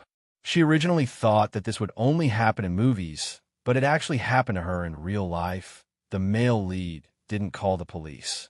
Instead, he barged into the enemy's lair alone. This kind of stupid behavior was not so much the male lead's personal heroism, but the director's excessive fantasy. If the police couldn't solve the problem, what was the use of Chun-Shi coming here? The heroism of heroic sacrifice under the romantic mood? If Lin Xian could open her mouth to speak, she probably would have already scolded Chun-Shi. Zhao Yuan also seemed a little surprised. Chun-Shi really dared to come here alone? He signaled with his eyes, and a few of his subordinates spread out, observing the surrounding movements from the top of the building. After observing for a while and confirming that there was nothing strange in the surroundings, they surrounded him without any scruples. Chun-Shi stopped not far in front of Zhao Yuan. Zhao Yuan looked at him for a while, then suddenly laughed. After laughing for a while, Zhao Yuan said in a sinister voice, "I really didn't expect you to be a martial artist. There are too many things you didn't expect." Chun-Shi glanced at Zhao Yuan contemptuously and said lightly, "Actually, you should be glad, because ignorance gives you great courage." "Ignorance gives me courage?" Zhao Yuan was stunned for a moment. Then, as if he had heard a joke, he laughed wildly. While Zhao Yuan was laughing, Hu Lao-san, who was standing next to him, suddenly winked at the young man behind Chun-Shi. This young man who was sent as a sentry was not good at killing or arson, but he was good at stealing. Because he was very quick-witted, he instantly understood what Hu Lao-san meant. Therefore, the young man secretly took out a folding knife and, while Chun-Shi and Zhao Yuan were talking, quietly crept over. Don't be fooled by Old Third, whose ferocious appearance, which always made people mistakenly think that his brain was full of muscles, but in fact, Old Third, who was very shrewd. Strategically, they despised the enemy, but tactically, they valued the enemy. Even a lion would use all its strength to hunt a rabbit. What's more, they were in a business that involved licking blood from the tip of the blade. If they were not careful and cautious in their work, they would have long since capsized in some gutter. If this brat who dared to come alone wasn't really stupid, then he definitely had something to rely on. Bulausen had also dealt with some martial artists before, so he knew that these martial artists were not easy to deal with. While calmly looking at the young man behind Chen Shi, he quietly put his right hand on his waist. Lin Xian was sitting at the back of the crowd. She had already seen Hu Lao San and the other's waists bulge a little. It was a gun. She crazily shook her chair, shook her head, and made a series of whimpering sounds. She just wanted to remind Chen Shi to run quickly. Unfortunately, Chen Shi was not moved at all. Then, Lin Xian saw the young man's action. He secretly crept behind Chen Shi with a knife. At that moment, Lin Xian's eyes were like a dam that had burst. Tears rushed out violently, blurring her vision in an instant. She wanted so much to remind Chen Shi, but she couldn't make any sound. So hateful, so hateful. Tears had already made her unable to see the things around her, but Lin Xian still tried her best to widen her eyes, wanting to signal Chen Shi to be careful behind him. But at that moment, she suddenly saw a trace of pity in Chen Shi's eyes. The eyes were the window to the soul. Through the eyes, one could have a keen insight into other people's minds. Lin Xian's eyes were filled with despair, but Chen Shi's eyes were filled with pity. Suddenly, Chen Shi's right hand moved slightly. Then, Lin Xian's chest tightened, and her vision turned black. She suddenly fainted. Before she fainted, she saw the shining knife in the young man's hand. Little Six was a little excited as he waved the dagger in his hand. As long as he stabbed the knife in, he would get 10 million yuan. Although he might get less than 1 million yuan out of the 10 million yuan, Little Six was already very satisfied. Hu Laosen had brought them to do many big businesses over the years, but none of them were as easy as today's. Little Six was so excited that the hand holding the knife was trembling slightly.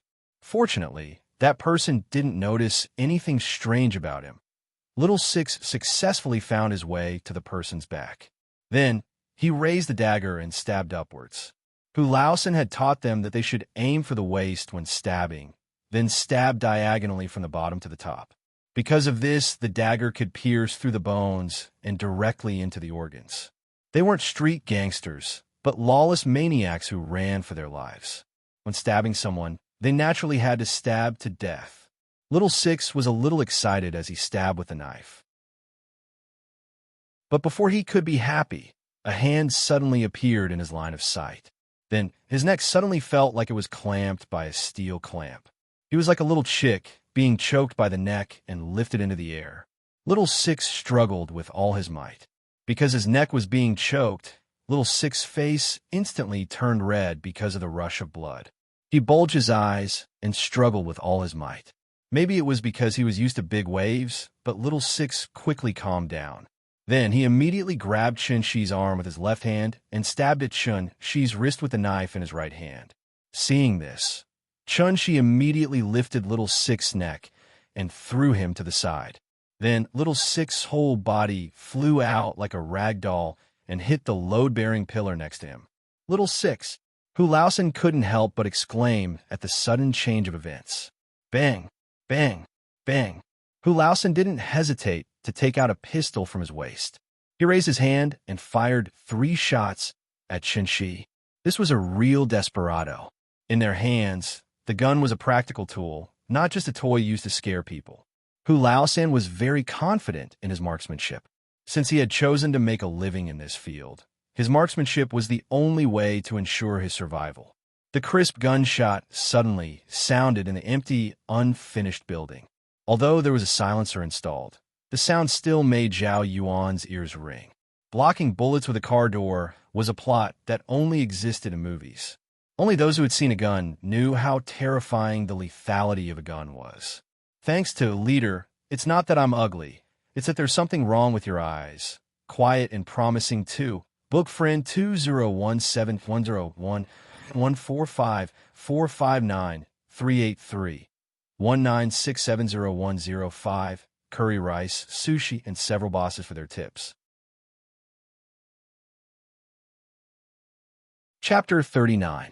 In the empty, unfinished building, the echoes of the gunshots lingered for a long time. Although Zhao Yuan was also a ruthless person, he was definitely not as cruel, decisive, and merciless as Hu Laosan. Therefore, even Zhao Yuan was startled when the gunshot rang out all of a sudden. He obviously did not expect that Hu Laosan, who had been respectful in front of him before, would have such a ruthless side. He really did shoot when he said he would. He didn't even blink his eyes. Everything happened in the blink of an eye. From Little Six's body smashing into the pillar to Hu Laosan shooting, only a few seconds had passed. So after Hu Laosan shot, Chun-Shi still maintained the posture of throwing Little Six out. However, after 3 shots, Chun-Shi still looked like nothing had happened and slowly walked toward Zhao Yuan. Did he miss? Zhao Yuan looked at Chun-Shi with some surprise, then turned to look at Hu Laosan. Hu Laosan was also a little surprised. Did he miss? With his shooting skills, he could at least get a score of more than 98 points within 20 meters, even if he couldn't hit every shot. Moreover, that was the result of target practice. Now he was shooting people. Chun-Shi was such a big person, but he fired 3 shots in a row and missed. It was indeed a little unreasonable. Hu Laosan frowned and aimed the muzzle at Chun-Shi's chest, then shot again with a bang. This time, he finally saw Chun-Shi's movements clearly. It turned out that Chun-Shi had dodged to the side a second before he shot, and then recovered at a very fast speed. The initial speed of a pistol bullet was about 300 meters per second, and Chun-Shi's current movement was not as fast as the bullet. The reason why Hu Laosan could not hit him was that Chun-Shi had already judged the direction of the bullet the moment Hu Laosan aimed the muzzle at him, and made the corresponding dodging action in advance. Damn, this kid is really weird. With this, Chun-Shi finally gave Old Third Hu the most direct understanding of martial arts. After fiercely spitting a mouthful of thick phlegm onto the ground, Hu Laosan's expression suddenly turned ferocious as he raised his gun and aimed it at Chun-Shi. Bang, bang, bang, bang. At the same time, Chun-Shi suddenly quickened his pace. His entire body seemed to have turned into a white shadow, and in an instant, he was already more than 10 meters away. In the blink of an eye, Chun-Shi had already appeared in front of Old Third Hu. Hu Laosan was shocked. He raised his pistol and wanted to shoot again. But at this time, Chun-Shi reached out and grabbed him by the neck, then lifted him up. Just like how he treated Little Six before, he ruthlessly threw him to the supporting pillar at the side. Bang! Hu Laosan's body heavily smashed against the load-bearing wall, and then slid down along with the wall to the ground, raising a huge cloud of dust. Because the situation changed too quickly, when Zhao Yuan came back to his senses, the one standing next to him was no longer Hu Laosan, but Chun-Shi. Zhao Yuan sat in the wheelchair, slightly raising his head and looking at Chun-Shi. Chun-Shi's eyes were very calm, without any emotion in them, as if he was looking at a dead person. At this moment, Zhao Yuan felt as if he had fallen into an ice cellar, which was exactly the same feeling as that night in Sally's restaurant. Damn, why are you still in a daze? Kill him for me. Shoot. All of you shoot. Zhao Yuan came back to his senses and hurriedly controlled the wheelchair to move back. Instinctively, he wanted to stay away from Chun-Shi. After hearing his roar, the remaining 4 big men suddenly woke up and took out their pistols to aim at Chun-Shi. At this time, Chun-Shi moved again. He suddenly swung his arms to both sides, and 4 coins instantly flew out of his hands. Like accurately guided missiles, they accurately hit the middle of the 4 big men's foreheads. Poochie, after a few soft sounds. The 4 coins respectively went through the 4 big men's skulls, drawing a long blood flower in the air. They still maintained the posture of standing with guns, but the back of their heads was like a broken water pipe, with blood constantly spurting out. A few seconds later, the 4 big men's bodies fell straight to the ground. Dead? What happened in front of him was completely beyond Zhao Yuan's understanding.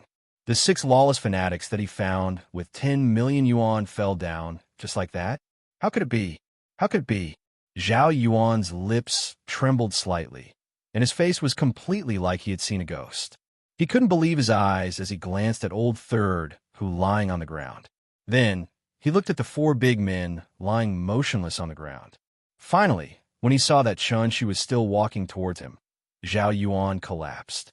He operated the wheelchair to move back at the fastest speed and crazily roared, "Don't come over! Don't come over!" He was not even afraid of guns and could take people's lives with a light wave of his hand. Was he a human or a monster? Was it really so powerful to practice martial arts? Zhao Yuan sat in the wheelchair and kept moving back. Suddenly, his wheelchair got stuck on a piece of concrete.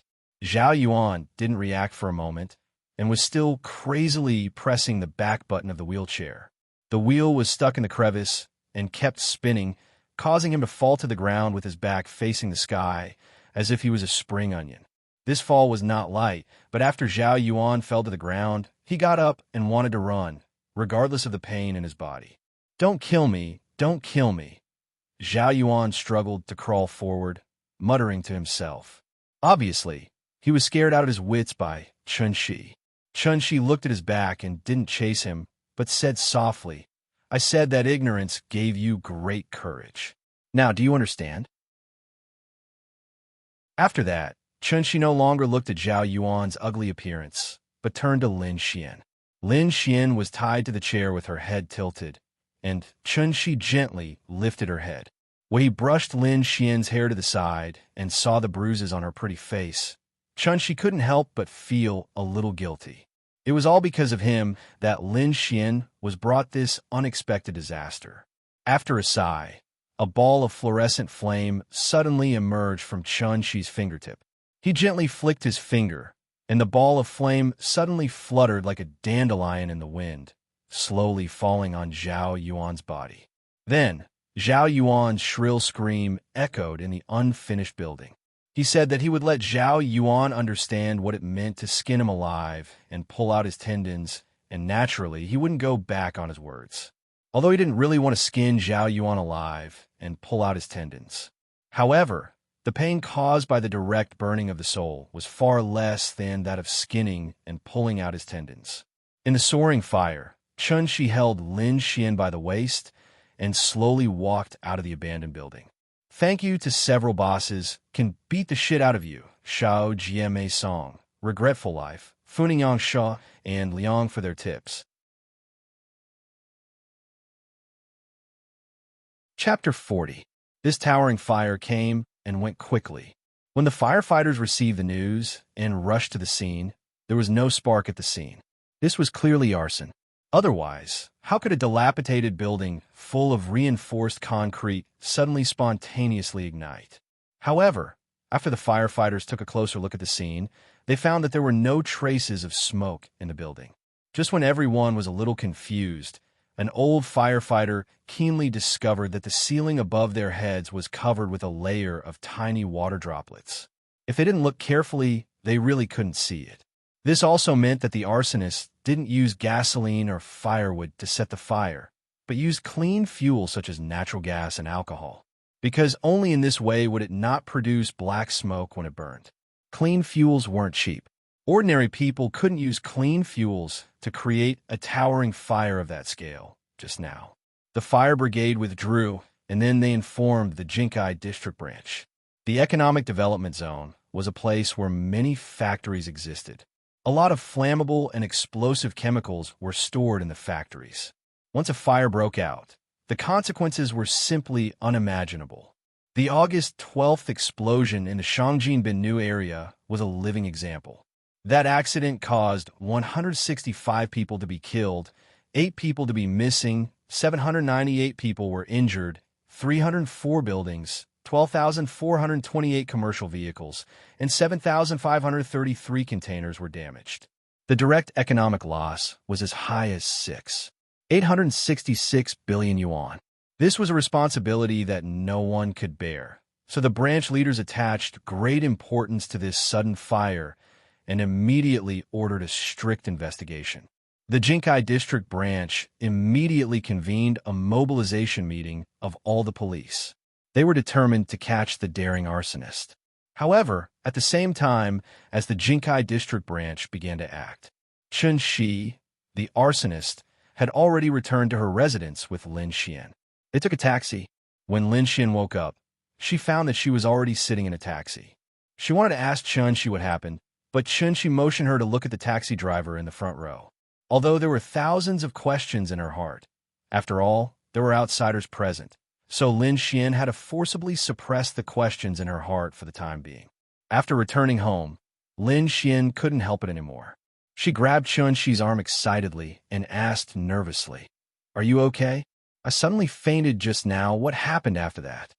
When Chunshi saw how nervous she was, he gently patted her hand and comforted her. "It's okay now." He was the one who had knocked Lin Xian unconscious. Of course, he wouldn't tell Lin Xian the truth. Therefore, Chunshi lied and said that he had already called the police before he came. The reason why he went upstairs alone was mainly to gather information for the police so that they could arrange a specific rescue plan. However, Zhao Yuan was very alert. He immediately sensed that something was wrong and decisively led his men to retreat. He also took advantage of this opportunity to save Lin Xian. This lie was full of loopholes. If Chunshi had really called the police, they wouldn't be sitting at home now, but at the police station. However, Lin Xian's mind was a complete mess, so he couldn't tell if Chunshi was lying. She sat on the sofa and calmed down for a while. Then, she said with some fear, "Will Zhao Yuan come back? What if he comes back?" Seeing this, Chunshi poured a glass of water for her and comforted her. "Don't worry, kidnapping is a serious crime. Moreover, they secretly hid guns. Now, they're wanted by the police all over the country. They can't even escape, so how could they come back?" "Really? Of course it's true. Don't worry, it's okay now." Chunshi sat with her for a while. When he saw that she gradually calmed down, he said with a smile, "Call the company first and ask for a leave of absence. Have a good rest and relax for a few days. Since it's all in the past, forget all the unhappiness. Don't take it to heart." Lin Xian lowered her head and didn't say anything. She turned her head to look at her, only to find that she was crying silently with her head down. In fact, as long as he put himself in her shoes, he could understand how she felt now. She was suddenly kidnapped and living in the same room as a criminal. She was a woman, and a beautiful one at that. To put it bluntly, she could have been violated at any time. The kind of constant mental stress didn't crush her on the spot, which was really good. She didn't know how to comfort her. In short, it was all because of him. He dragged Lin Xian into this and caused Lin Xian to suffer for 2 days for nothing. In the end, this was an undeserved disaster. So after hesitating for a while, she could only sigh softly. "It's all my fault. I dragged you into this. I'm sorry." Hearing this, Lin Xian sniffled, raised her head, and forced a smile as if she was comforting Chunshi. She forced a smile and said, "It's okay. It's all in the past." Chunshi awkwardly pulled out a tissue and handed it to Lin Xian. He really didn't know what to say in this situation. Lin Xian took the tissue and wiped her nose. Then she took a deep breath, stood up, and said with a smile, "It's okay, it's okay. Wait for me. I'll take a shower and change my clothes, and then we'll go out for dinner." Chunshi was stunned for a moment, then quickly nodded and responded, "Okay, go quickly. I'll wait for you. It's my turn to treat today." Lin Xian's house was bought with her own savings. The house was not big, only one suite, but the decoration was very warm. She nodded, then turned and walked toward the bedroom. Chunshi sat on the sofa, thinking about how to comfort Lin Xian. But at this moment his phone rang. Chunshi took out his phone and found that it was an unfamiliar number. After thinking about it, Chunshi picked up the phone. "Hello? Hello? Papa, why haven't you come to pick me up? The other children have all left. I'm the only one left." The little girl's childish voice came from the other end of the phone. Her tone was very hurried, and she seemed to be a little unhappy. It seemed that she was angry. "Ouch, I'll go." After hearing the little girl's voice, Chunshi immediately panicked. It was all Zhao Yuan's fault that he forgot to pick up Ninian from school on time. "I'm sorry, Ninian, Papa was delayed by something just now. Wait for me at the kindergarten. Papa will pick you up right away. Hurry up, hurry up. I want to go home." The little girl unceremoniously showed her dissatisfaction on the other end of the phone. Okay. Papa will come right away. Nyan, wait for me. After hanging up the phone, Chunshi immediately stood up from the sofa. At this time, Lin Xian also came out of the bedroom, looked at him, and asked, Nyan is still in kindergarten? Yes, I forgot to pick her up from school. It's okay, you go pick her up first. We'll talk about dinner another day. And I'll go first? Go ahead. Remember to call me if there's anything. Well, don't worry. I'll take a few days off. Okay, then I'll go first. Bye. Thank you, ah. Haha, Blue Sea Mulberry Field. Radishes also have youth. 001248. After playing house, sleeping dream. Yangchi, June Wu Xianan. Wanting to say, but turning around. Feng Hua, Moonlightful. Spit 10,000 years. Fubiix 74,011 pp. Canvas shoes. Cola, so many bosses tips. Chapter 41. After Chun, she left Lin Xian's house. He took a taxi and went straight to the kindergarten. Along the way, he kept urging the driver to drive faster, but because it was rush hour, no matter how good the driver's driving skills were, the car moved very slowly. Therefore, when Chun-Shi finally arrived at the kindergarten in a hurry, it was already 5:30 in the afternoon. The kindergarten was over at 4 o'clock, so when Chun-Shi arrived at the entrance of the kindergarten, there were no other parents outside. After briefly explaining the situation to the security guard, Chun-Shi quickly ran into the school. Then, he found the little girl alone on the playground. The playground of the kindergarten was not big, and it was covered with a colorful suspended assembly floor surrounded by a few plastic cartoon dolls. The little girl climbed the stairs with difficulty, then sat on the skateboard and slid down. It was still the same slide, but there was no happy smile on her face like yesterday. Seeing this scene, Chun-Shi couldn't help but feel distressed. If he had known it would be like this, he would have called Aunt Zhang in advance and asked her to pick her up. Nyan, I'm sorry. Dad is late. Chun-Shi stepped forward and ran quickly toward the little girl, and at this time, the little girl also saw him. The little girl slid down the slide, sat on the ground, and stared blankly at Chun-Shi, who was running toward her. But right after that, she began to cry loudly. The little girl cried very sadly. When Chun-Shi came over, she immediately opened her small hands and hugged Chun-Shi's legs, then cried and sobbed, Papa, don't leave me. Chun-Shi quickly squatted down, hugged the little girl in his arms, and then softly comforted. Nyan, be good. Dad will never leave you. Dad has something to do today, so I didn't come to pick you up on time. I'm sorry. Don't be angry with Dad, okay?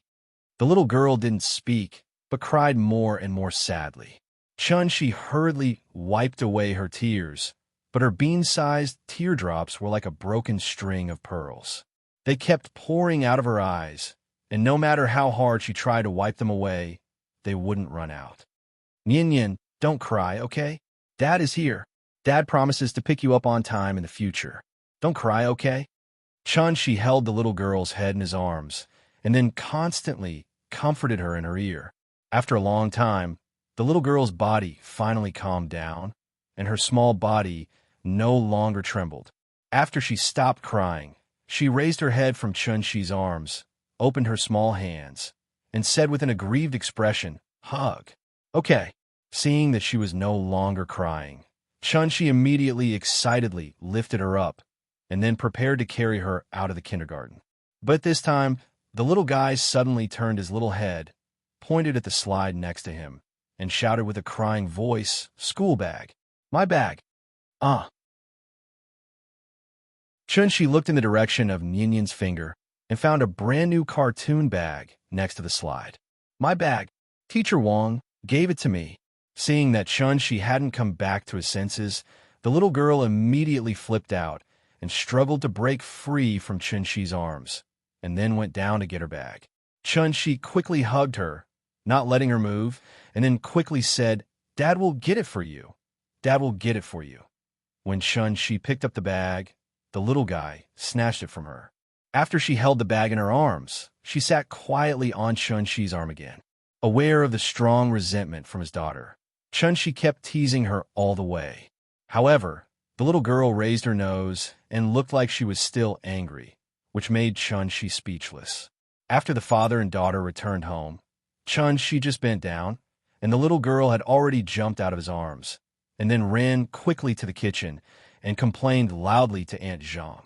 "Grandma, Dad didn't pick me up today." "Oh, what's wrong?" Aunt Zhang looked at the little girl with some doubts, and then moved her eyes to Shi. Seeing this, Shi had to helplessly smile and explain to Aunt Zhang, "Something happened to my friend. I went to see her and was delayed for a while. When I came back, it was already after school, and I just picked her up from kindergarten. This little girl, she actually learned to snitch on him. Hey, I thought it was something. If you have something to do in the future, tell me in advance, and I'll pick her up." Aunt Zhang touched Ninian's head and then motioned her to go out and play with her father. Seeing that Aunt Zhang did not make a decision for her, the little girl pouted and ran to turn on the TV by herself. During this period, no matter how Shi coaxed her, she did not say a word to Shi. This was the first time the little girl was angry with him, and Shi did not know whether to laugh or cry. After dinner, Shi thought that the little girl's anger had subsided, so he asked her to take out today's painting to have a look. However, the little girl was still holding a grudge against Shi for forgetting her in kindergarten. After taking out the drawing paper from her school bag, she hid it, and no matter what, she would not show it to Shi. While Shi was not paying attention, the little girl immediately ran to Aunt Zhang and said with a smile, "Grandma, look at my painting." "Oh, you've learned to draw?" Aunt Zhang took the little girl's painting with a smile. When she saw the pattern on the painting, she could not help but laugh and praised. "Not bad, not bad. You have talent." Shi's curiosity was aroused, and he quickly sat over to take a look, but the little girl stood forward, blocking Shi's view with her body. "I won't show it to Papa." Shi smiled awkwardly. He was being disdained. So, Shi learned from Lin Xian and pretended to be sad, and said with a bitter face, "Hey, Nian doesn't want Papa anymore." Sure enough, the little girl fell for this trick. After hearing Shi's words, she immediately took the drawing paper from Annie Zhang's hand and handed it to Shi. She quickly said, "Papa, here you go. Good girl." Shi took the little girl into his arms, and after kissing her little face, he picked up the drawing paper in her hand and looked at it. Obviously, a kindergarten child's painting could not be delicate. Nian was not a painting genius, so Shi spent a lot of effort to distinguish the meaning of her painting. The bottom of the drawing paper was painted with green watercolor, which should be a grass, and there were a few crooked little people standing on the grass.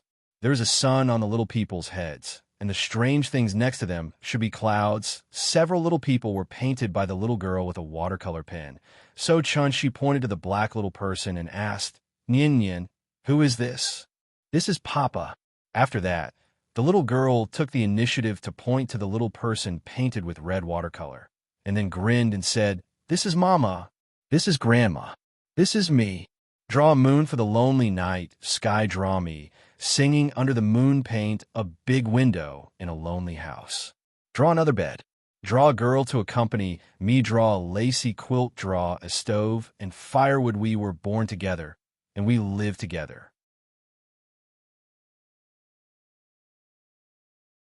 Chapter 42. The next day, She had just sent Nian to kindergarten when Lin Xian called. Lin Xian didn't seem to have rested well. Her voice was slightly hoarse, and he could hear her haggard tone through the phone. After picking up the phone, Lin Xian went straight to the point and said, "Fang Lei just called me and said that her wedding will be brought forward to next Saturday. She wants Nian to be her flower girl. What do you think?" "Flower girl?" Shi thought for a moment and asked, "Is it appropriate? Is there anything special about it?" "No, it's fine as long as she's good looking. Nian is so cute. It's just right for her to be her flower girl. That shouldn't be a problem. I'll talk to Nian later. She should be happy to participate." "Okay, then it's settled. Bring Nian over for a rehearsal on Friday." "Okay, no problem." After hanging up the phone, Shi thought for a moment. He felt that there was something wrong with Lin Xian, but he couldn't pinpoint exactly what was wrong. Since he couldn't figure it out, then he shouldn't think about it. Putting this question to the back of his mind, Shi waited outside the wall for a while. It wasn't until he saw the little girl dance and finish her morning exercises that he slowly strolled back home.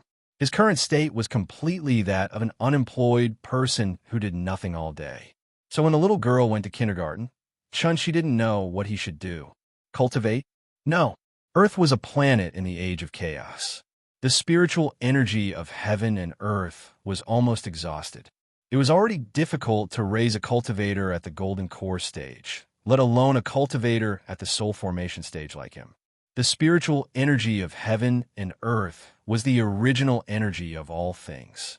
It was reasonable to say that any planet that raised life should contain a huge amount of spiritual energy of heaven and earth.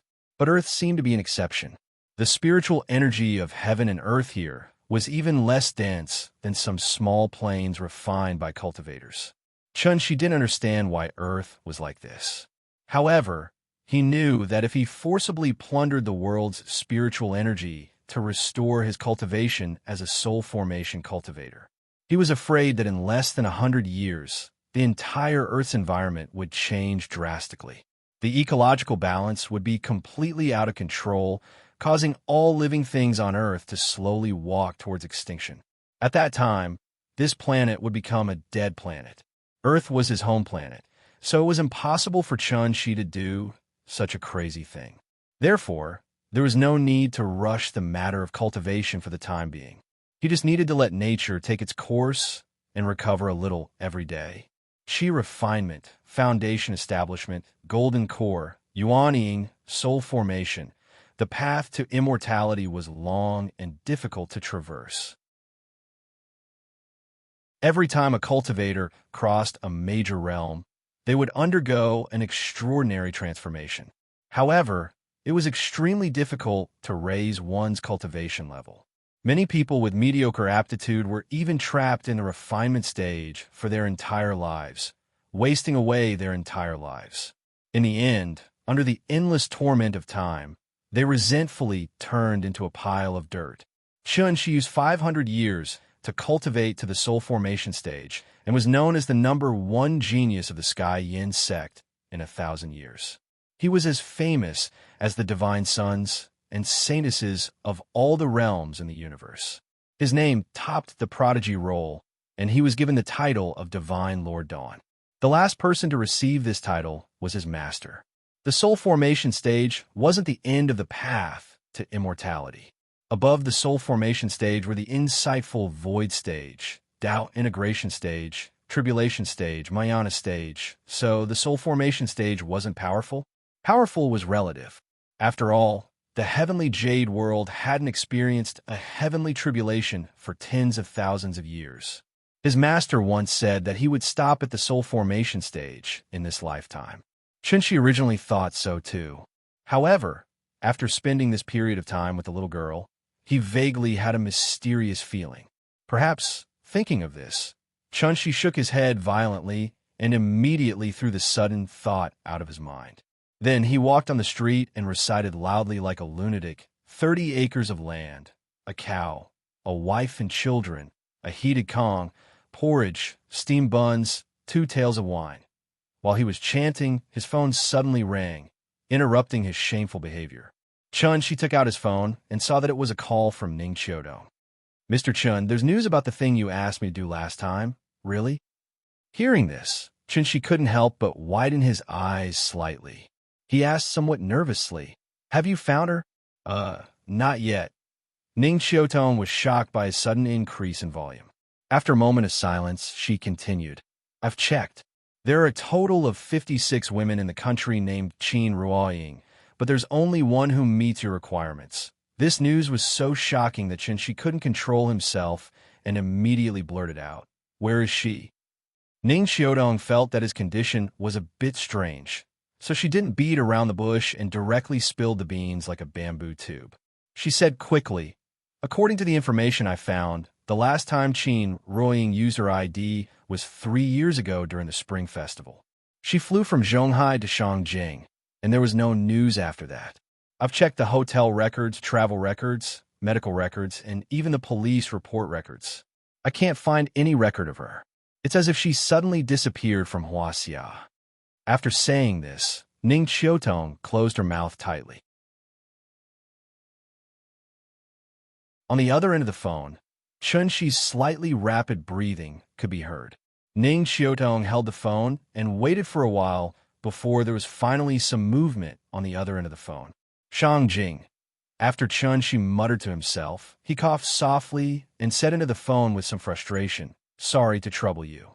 It's good enough that you can provide me with such a clue. It's okay, it's no trouble at all. If you need anything, just let me know." "Okay, thank you." After saying this, she was about to hang up the phone. At this time, Ning Qiutong hurriedly said, "Mr. Chun, my father's health is almost recovered, so he wants to treat you to a meal. When are you free? Our family is always looking forward to your arrival." How could he be in the mood to eat when he couldn't even find his wife? Chun-Shi thought for a while, but finally nodded and said, "I'm free at any time. You can arrange it." Ning Zhonghua and his daughter had helped him a lot. Although there were no results, they had at least put in a lot of effort. So Chun-Shi felt that he should still maintain a good relationship with them. After all, Ning Zhonghua had a strong background in Zhonghai. They were well informed. What if one day there was news about Ying? Then do you think tomorrow afternoon is okay? Okay, I'll take a taxi tomorrow afternoon. You don't have to send someone to pick me up.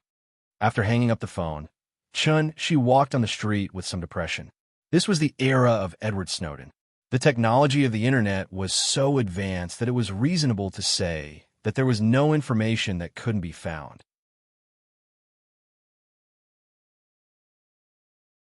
Chapter 43.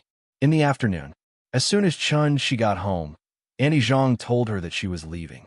She had planned to leave after the National Day holiday, but this morning her son suddenly called and said that her daughter was sick and asked her to go home to help take care of the child. Aunt Zhang guessed that this was a lie made up by her son to let her go home early. But after thinking for a long time, Aunt Zhang decided to go back. Because of the promise back then, she had not been home all these years. She even spent the new year here with the little girl. Aunt Zhang also had relatives, so naturally, she would miss home.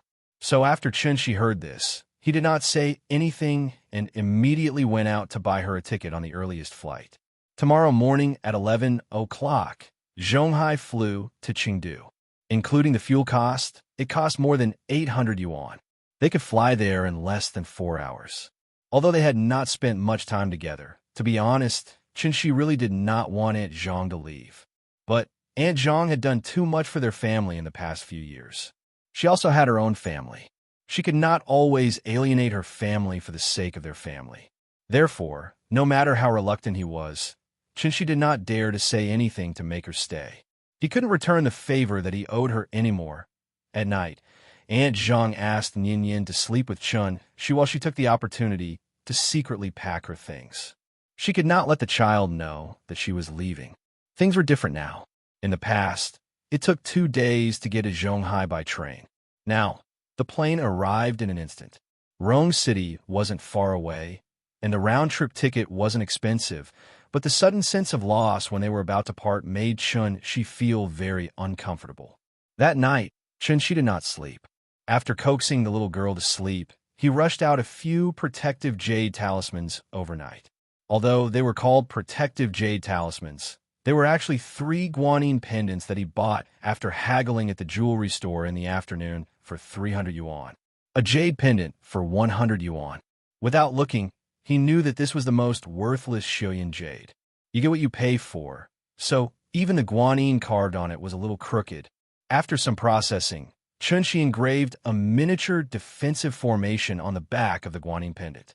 Every time the wearer's life was in danger, the formation would be activated, and the effect was enough to withstand the impact of a large truck. The law and order in Huaxia had always been good. Apart from accidents, there shouldn't be anything that could threaten Aunt Zhang's life. After weighing the jade pendant in his hand for a moment, Chun-Shi felt relieved and returned to his bed. The pure white moonlight shone into the room through the curtains. The little girl was sleeping soundly. Chun-Shi turned sideways and looked at her white and tender little face. He couldn't help but reach out and gently pinch her little face. The little girl seemed to have sensed something. After waving her little hand and patting the air, she turned around and pressed down on the quilt, revealing two short lotus-like legs. Chun-Shi smiled and tucked her in. Then, he lay back on the bed and closed his eyes to meditate.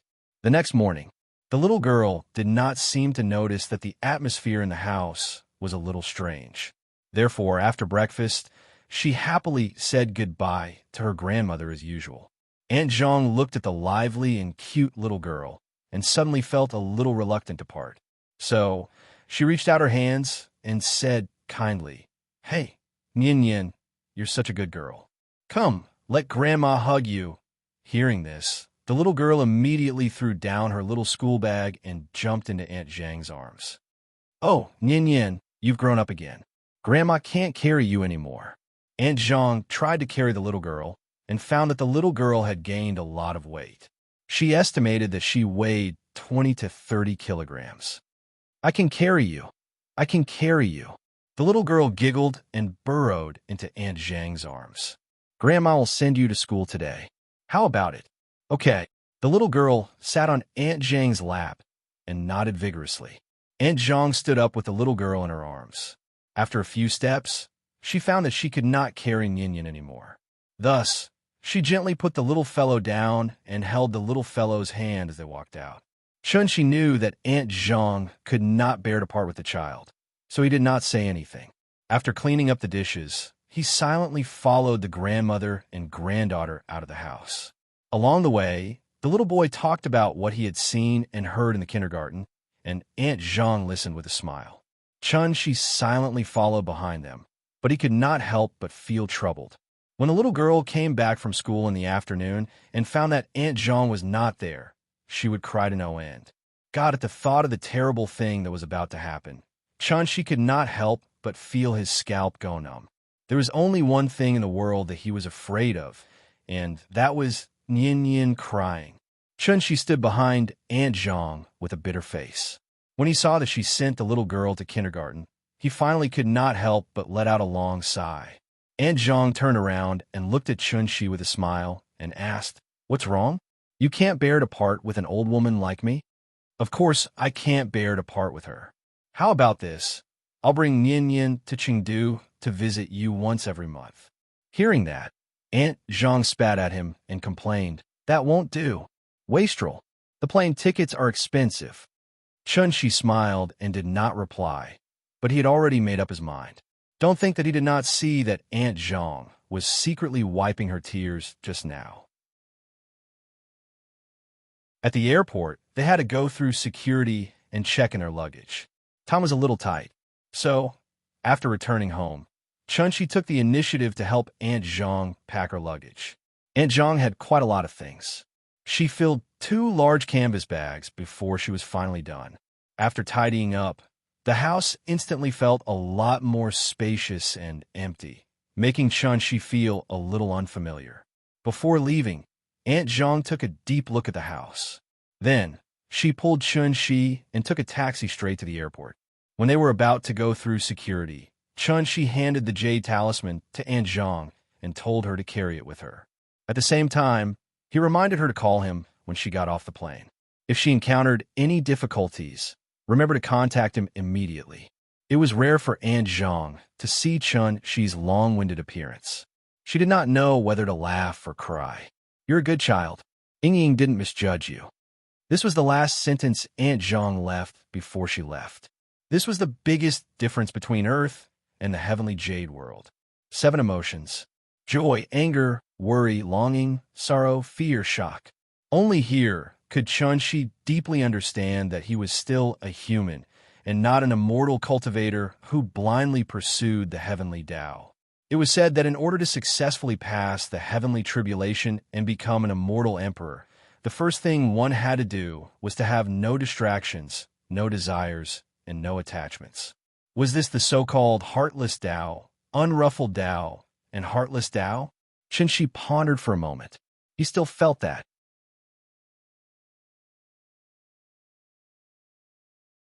Chapter 44. After sending Annie Zhang off, Chun-Shi took a taxi from the airport and went straight to Jean City Resort. Jean City Resort was not far from the airport. Half an hour later, Chun-Shi arrived at the Ning family's villa. Coincidentally, The person who sent Chun Shi in was the same security guard as last time. However, he seemed to have forgotten Chen Shi. This time, it was not the middle-aged woman who opened the door. It was Ning Qiutong who ran out in her high heels. "Mr. Chun, you're here. Please come in." Ning Qingxue was sitting in the courtyard reading a book. She wondered what was wrong with Ning Qiutong today.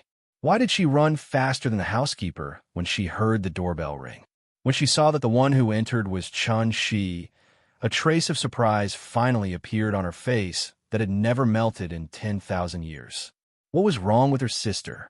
She still did not know that Chun Shi was the one who cured Ning Zhonghua's illness. Ning Qiutong was too embarrassed to tell her about the misunderstanding between her and Chen Shi. Therefore, Ning Qingxue still did not know what happened between the two of them. Seeing Chun Shi and Ning Qiutong walking side by side toward the door, Ning Qingxue thought for a moment.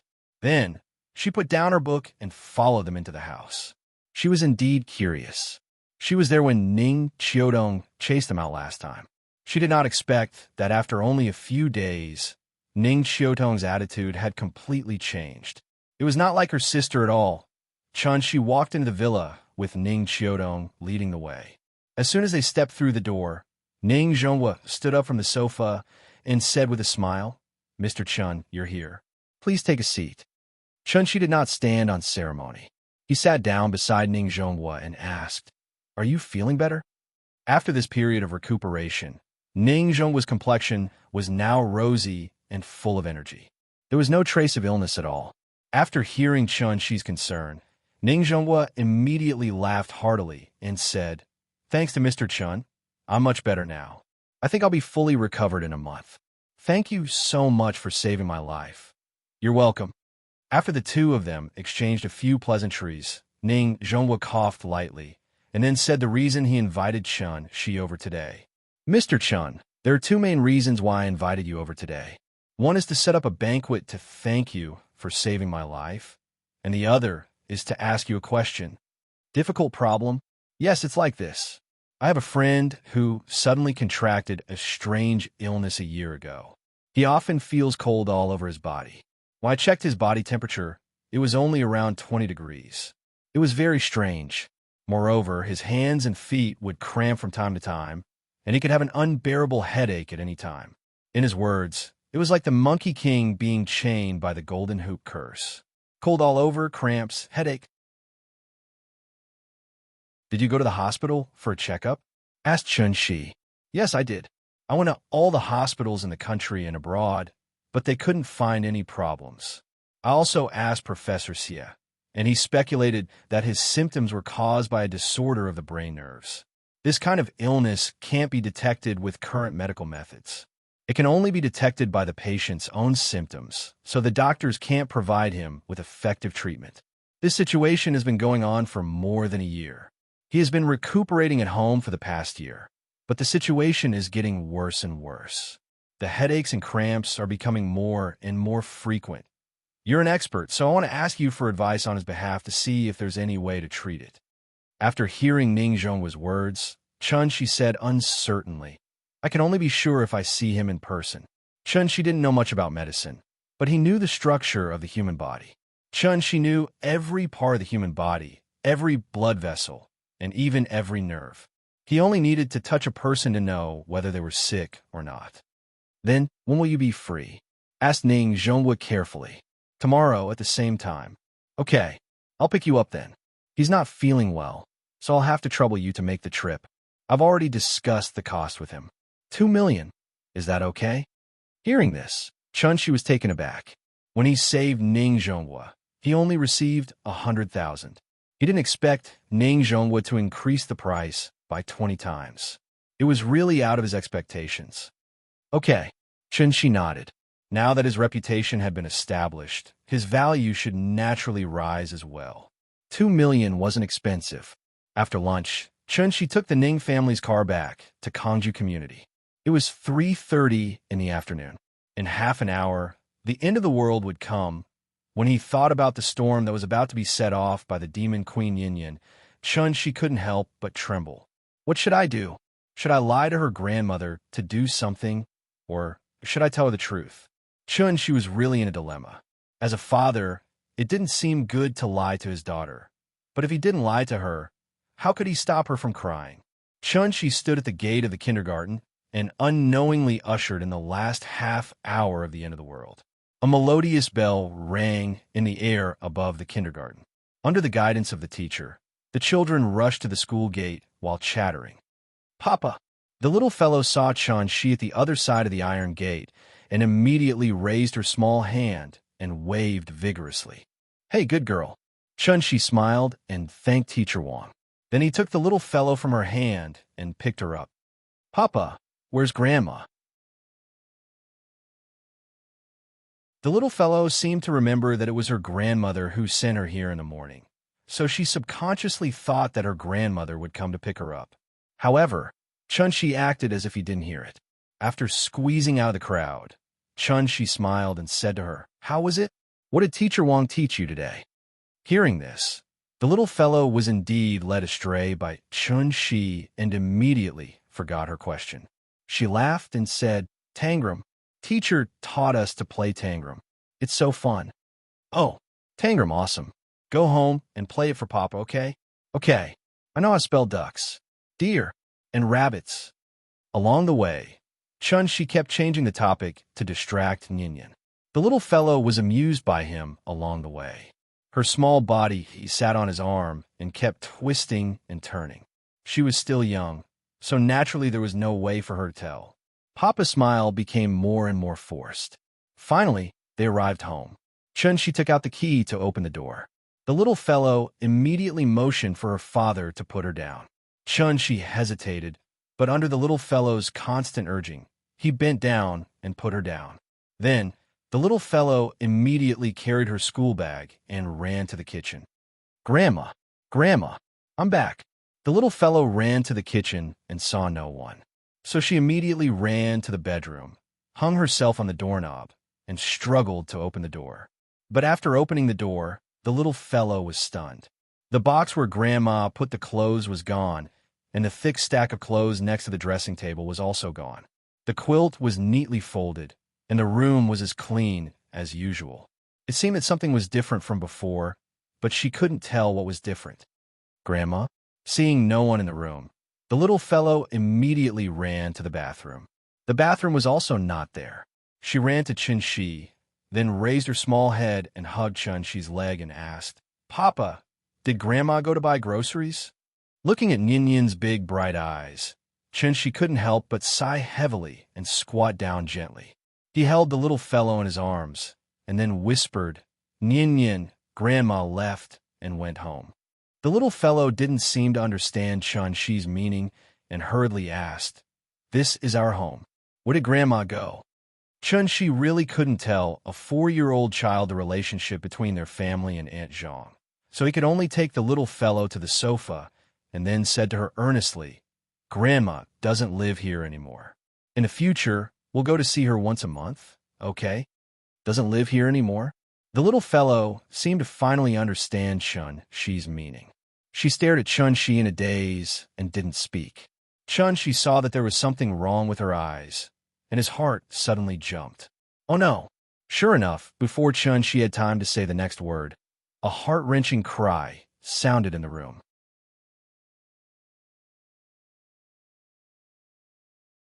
Chapter 45. If there were tears, it was called crying. If there were silent tears, it was called crying. If there were no tears, it was called crying. Crying was very common, and crying was often seen in grief. Only crying was not common. If there were no tears, it was called crying. How could she cry when her tears had dried up? Chun-Shi misjudged one thing, which was what kind of blow Aunt Zhang's departure would have on the little girl. She sat sideways on Chun-Shi's lap, with her little head tightly leaning on Chun-Shi's chest. Her tears had already wet his clothes. Because she had cried for too long, her voice was a little hoarse. There was a sense of pain and despair in her crying, which made Chun-Shi's heart ache. "Ninian, don't cry, okay? Grandma just went home. She has her own family. That's her home." Chun-Shi gently lifted the little girl's head and carefully wiped her tears. But Ninian couldn't say anything. Her eyes were tightly closed, and her little mouth opened involuntarily. She kept wailing, which was close to a roar from her throat. Although Chun-Shi had already mentally prepared himself, it was only at this moment that he truly understood what it meant to be in despair. There was no other way. No matter how he persuaded, the little girl didn't even listen to a word. From the moment she entered the door and found that Grandma had left, she had been crying for a full hour. Oh my God! Once a 4 or 5-year-old child cried, it was absolutely impossible to hit or scold her. If he hit or scolded her at this time, it would simply be a head-on confrontation. It was completely meaningless and stupid. Therefore, as a parent, he could only carefully comfort her. When she thought it through and was tired of crying, she would naturally calm down. Chun-Shi understood the principle, but when this really happened, he still felt a little helpless. This should be a situation that every parent would encounter. At this time, the patience of a parent was extremely important. In terms of patience, no one on earth was better than Chun-Shi. But the problem was, he couldn't bear it. Seeing the little girl's grief, Chun-Shi couldn't wait to make her faint. But what about after she fainted? She would still cry when she woke up. There was no other way. Chun-Shi could only hold the little girl in his arms and keep saying, "Daddy is still here. Daddy promises that every other month, Daddy will take you to see Grandma. Okay?" The little fellow still did not respond. Chun-Shi repeated it over and over again. Finally, under his constant comforting, the little fellow's condition seemed to have stabilized a lot. Chun-Shi waited for a long time before she finally opened her mouth slowly. She sobbed and said in a hoarse voice, "Mama doesn't want me. Papa doesn't want me. Grandma doesn't want me either. Mama doesn't want me. Daddy doesn't want me. Grandma doesn't want me either." At that moment, Chun-Shi's tears were like a flood bursting a dike, rushing out. He hugged the little fellow tightly in his arms and said heavily, "Daddy is here. Daddy is here. Daddy won't go. Don't cry. Daddy will never leave you. I swear. Forever." Suddenly, there was a strange gust of wind in the room, and the picture album on the table was blown by the wind. The little fellow's watercolor pen was suddenly blown by the wind and rolled off the table, making tinkling sounds. Chun-Shi's heart ached. The little fellow finally stopped crying, because she was so tired that she fell asleep. Chun-Shi carried her to the bedroom, gently put her on the bed, and then gently covered her with a quilt. After going to the bathroom to get a hot towel to wipe the little fellow's face, Chun-Shi silently sat by the bed. It was almost August 15th, and the moonlight outside the window was getting brighter. He quietly looked up at the moon hanging in the sky, but there was an indescribable feeling in his eyes. "Ying, even if I have to plow the earth, I will find you. Come back, go back to our home." The next morning, when the little fellow woke up, Chun-Shi had already made breakfast for her. However, he just went to the bathroom and was about to get a hot towel to wash the little fellow's face. The little fellow's loud cries came from the bedroom again. Crying when she woke up, this situation was a bit serious. Chun-Shi quickly ran to the living room to find his mobile phone, and then directly called Aunt Zhang. On the other side of the phone, after listening to Chun-Shi's story, Aunt Zhang immediately said with some blame, "Why didn't you call me yesterday?" Hearing this, Chun-Shi could only shake his head with a wry smile and explain, "Seeing her cry like that yesterday, I was already out of my wits. It didn't even occur to me that calling you was the best solution. Hey, you child, hurry up and add me on WeChat, open a video call, and I'll talk to her." "WeChat?" Chun-Shi was stunned. "Hey, why are you so out of touch with society? You're not as knowledgeable as an old woman like me. Hurry up, go and download one now. The WeChat ID is my phone number." After that, Aunt Zhang hung up the phone. Chun-Shi quickly browsed through the application store. He used to be in the computer industry, so he had a certain understanding of WeChat. However, not long after WeChat was released, he left the Earth, so he did not expect WeChat to develop to its current scale. After Chun-Shi downloaded and installed WeChat as quickly as possible, he immediately applied for a number and used the nickname Yin. The photo was a photo of him and the little fellow. Aunt Zhang's nickname was Zhang San. As soon as Chun-Shi sent out the application, she had already accepted it. Then, Aunt Zhang sent a video call request. Hurry up, let me see my granddaughter. How can you take care of a child like this? I'm so worried. As soon as the call connected, Aunt Zhang heard the crying from Chun-Shi's side, so she quickly asked Chun-Shi to pass the phone to the little fellow. Chun-Shi trotted all the way into the bedroom with the phone. The little fellow was still sitting on the bed and crying. Chun-Shi handed the phone over. When Aunt Zhang saw the little fellow's pitiful appearance, she immediately said loudly, "Oh, my good granddaughter, don't cry, Grandma is here." Hearing that kind and familiar voice, the little fellow opened her eyes in confusion. Chun-Shi sat next to her with the phone. At this time, the little fellow also saw Aunt Zhang on the screen, so she immediately stopped crying and shouted excitedly, "Grandma, Grandma, I miss you so much." "Good girl, Grandma misses you too. Don't cry. Grandma is distressed. Grandma, don't you want me anymore?" As she spoke, the little fellow could not help but feel sad. It seemed that she was about to cry out of grievance again. Seeing this, Aunt Zhang immediately said, "Silly child, what are you talking about? Isn't Grandma here? Your uncle is sick, so I have to come back to take care of him. Otherwise, he won't be able to recover. Do you understand? If Grandma doesn't take care of Uncle, Uncle's illness won't be able to recover. Nyin Nyin, do you want Uncle to get better soon?" The little fellow hesitated for a moment, nodded, and said softly, "Yes, Uncle will get better soon." After Aunt Zhang's patient comforting and explanation, the little fellow slowly untied the knot in her heart. Chun-Shi watched from the side. When he saw the little fellow's smile again, the big stone in his heart was finally put down. It was too scary.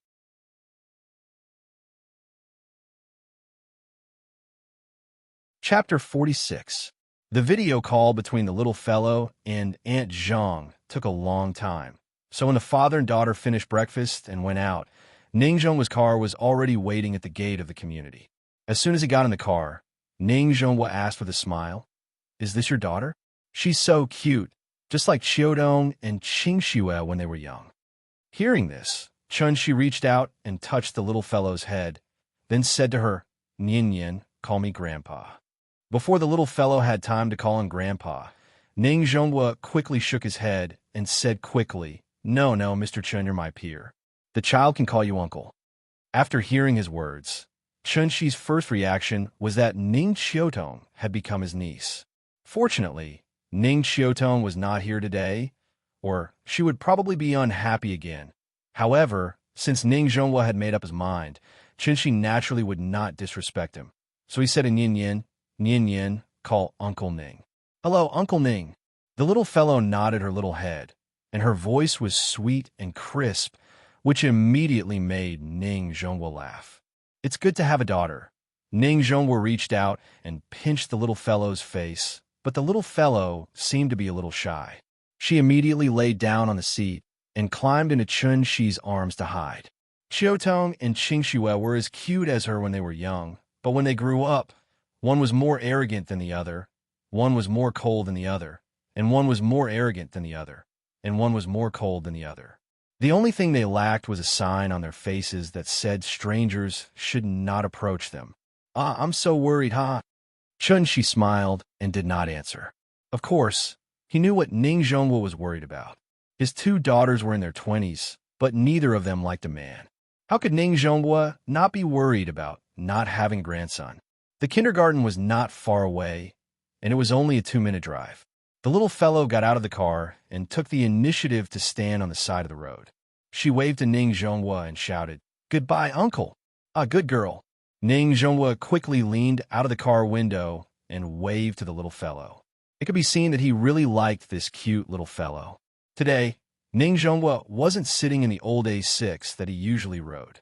Instead, he was sitting in the Maybach S600 that he usually used to pick up and drop off Chun-Shi.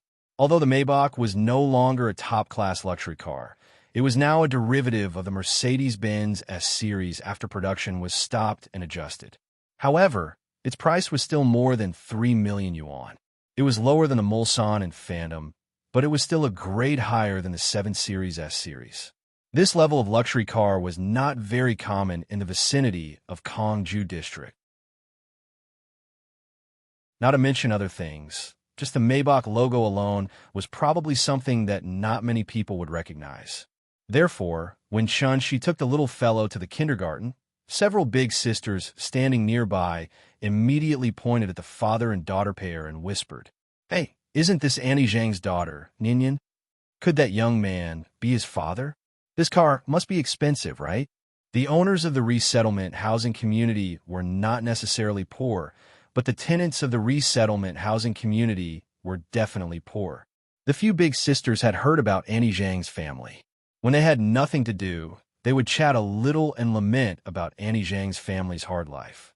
But now that they saw Chun-Shi get out a luxury car, their eyes immediately became a little different, regardless of whether the car was his or not.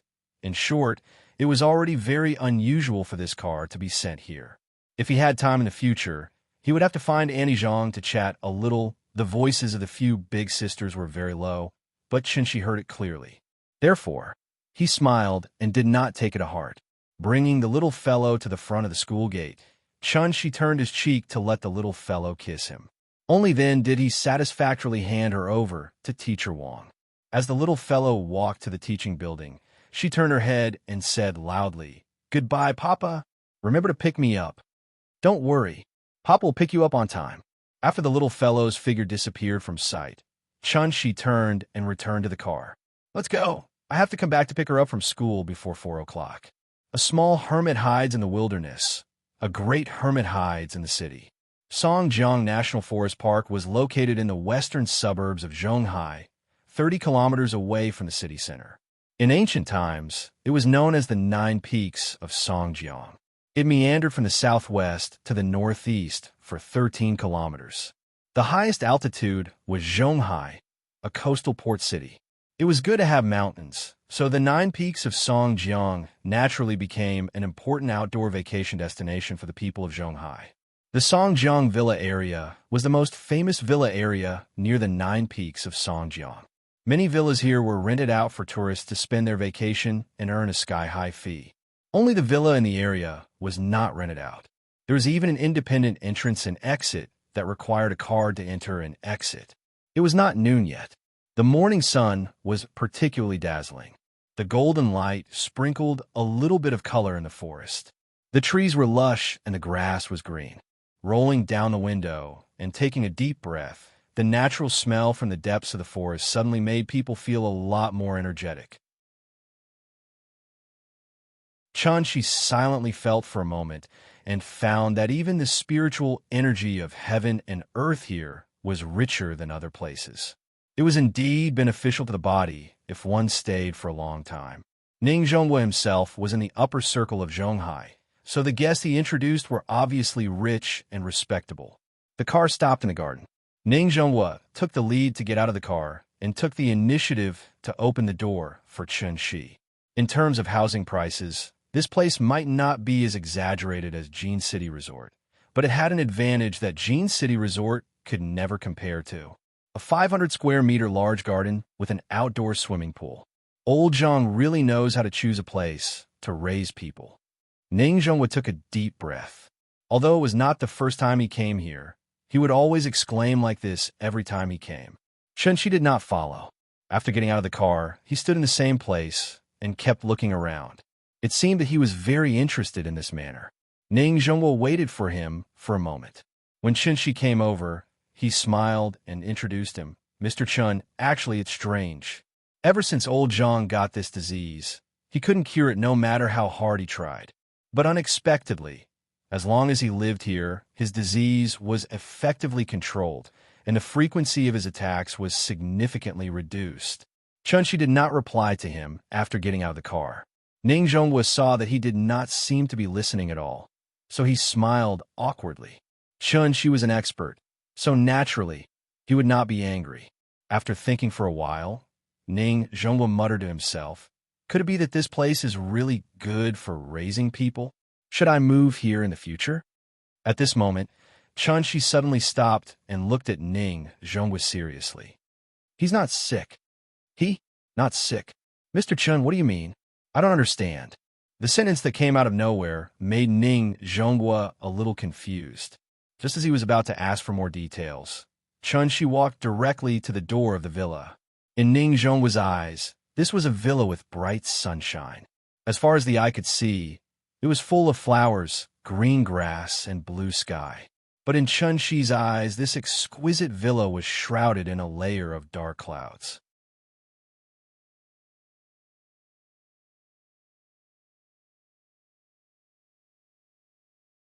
Seeing this, Ning Zhonghua immediately followed and asked with concern, "Old Zhang, what's the situation?" "Ouch. I'm fine. It's just an old problem. Cramp, leg pain." "Ouch. Old Ning, quickly sit down. I'll be fine in a while." Zhang Jiaoda's expression was very painful, but he still raised his head and squeezed out a very reluctant smile toward Ning Zhonghua. Only people who had cramps could understand Zhang Jiaoda's pain at the moment. Ning Zhonghua immediately cast a look at Chun-Shi as if to ask for help, but Chun-Shi slowly shook his head. Ning Zhonghua was a little puzzled, but Chun-Shi did not give any explanation. Seeing this, he could only sigh and then sit nervously on the sofa next to him. Cramps were technically called muscle spasms. It was a spontaneous tonic contraction of muscles. Muscle spasms in the calf and toes were the most common. There were mainly several reasons for the outbreak. 1. Cold stimulation. Going into the water without warming up was the most likely situation to cause cramps. Or it was when sleeping at night, exposing the legs outside the quilt and being stimulated by the cold. 2. Insufficient rest or too much rest would cause cramps. 3. Incorrect sleeping posture. There were still a few days before the Mid-Autumn Festival. The recent average temperature in Zhonghai was about 26 degrees. No wonder old Zhang lit the fireplace in this weather. Looking at his posture, the cramps were getting more and more frequent. And it was precisely because of the frequency of cramps that less than 30 seconds after Zhang Honyuan shouted for hot water, a middle-aged woman hurriedly ran out with a 40 to 50 centimeters high basin for washing feet. "Dad, come, put your legs down. You'll be fine after a hot bath." Zhang Honyuan took the wooden bucket from the middle-aged woman, then squatted on the ground, immediately rolled up Zhang Jiaoda's trousers, and then carefully put his legs into the bucket. When cramps, even a slight movement would be very painful. In addition, the temperature near the fireplace was too high, so Zhang Jiaoda immediately sweated. Zhang Honyuan washed Zhang Jiaoda's feet with a towel, while Ning Zhonghua and Chun-Shi watched silently.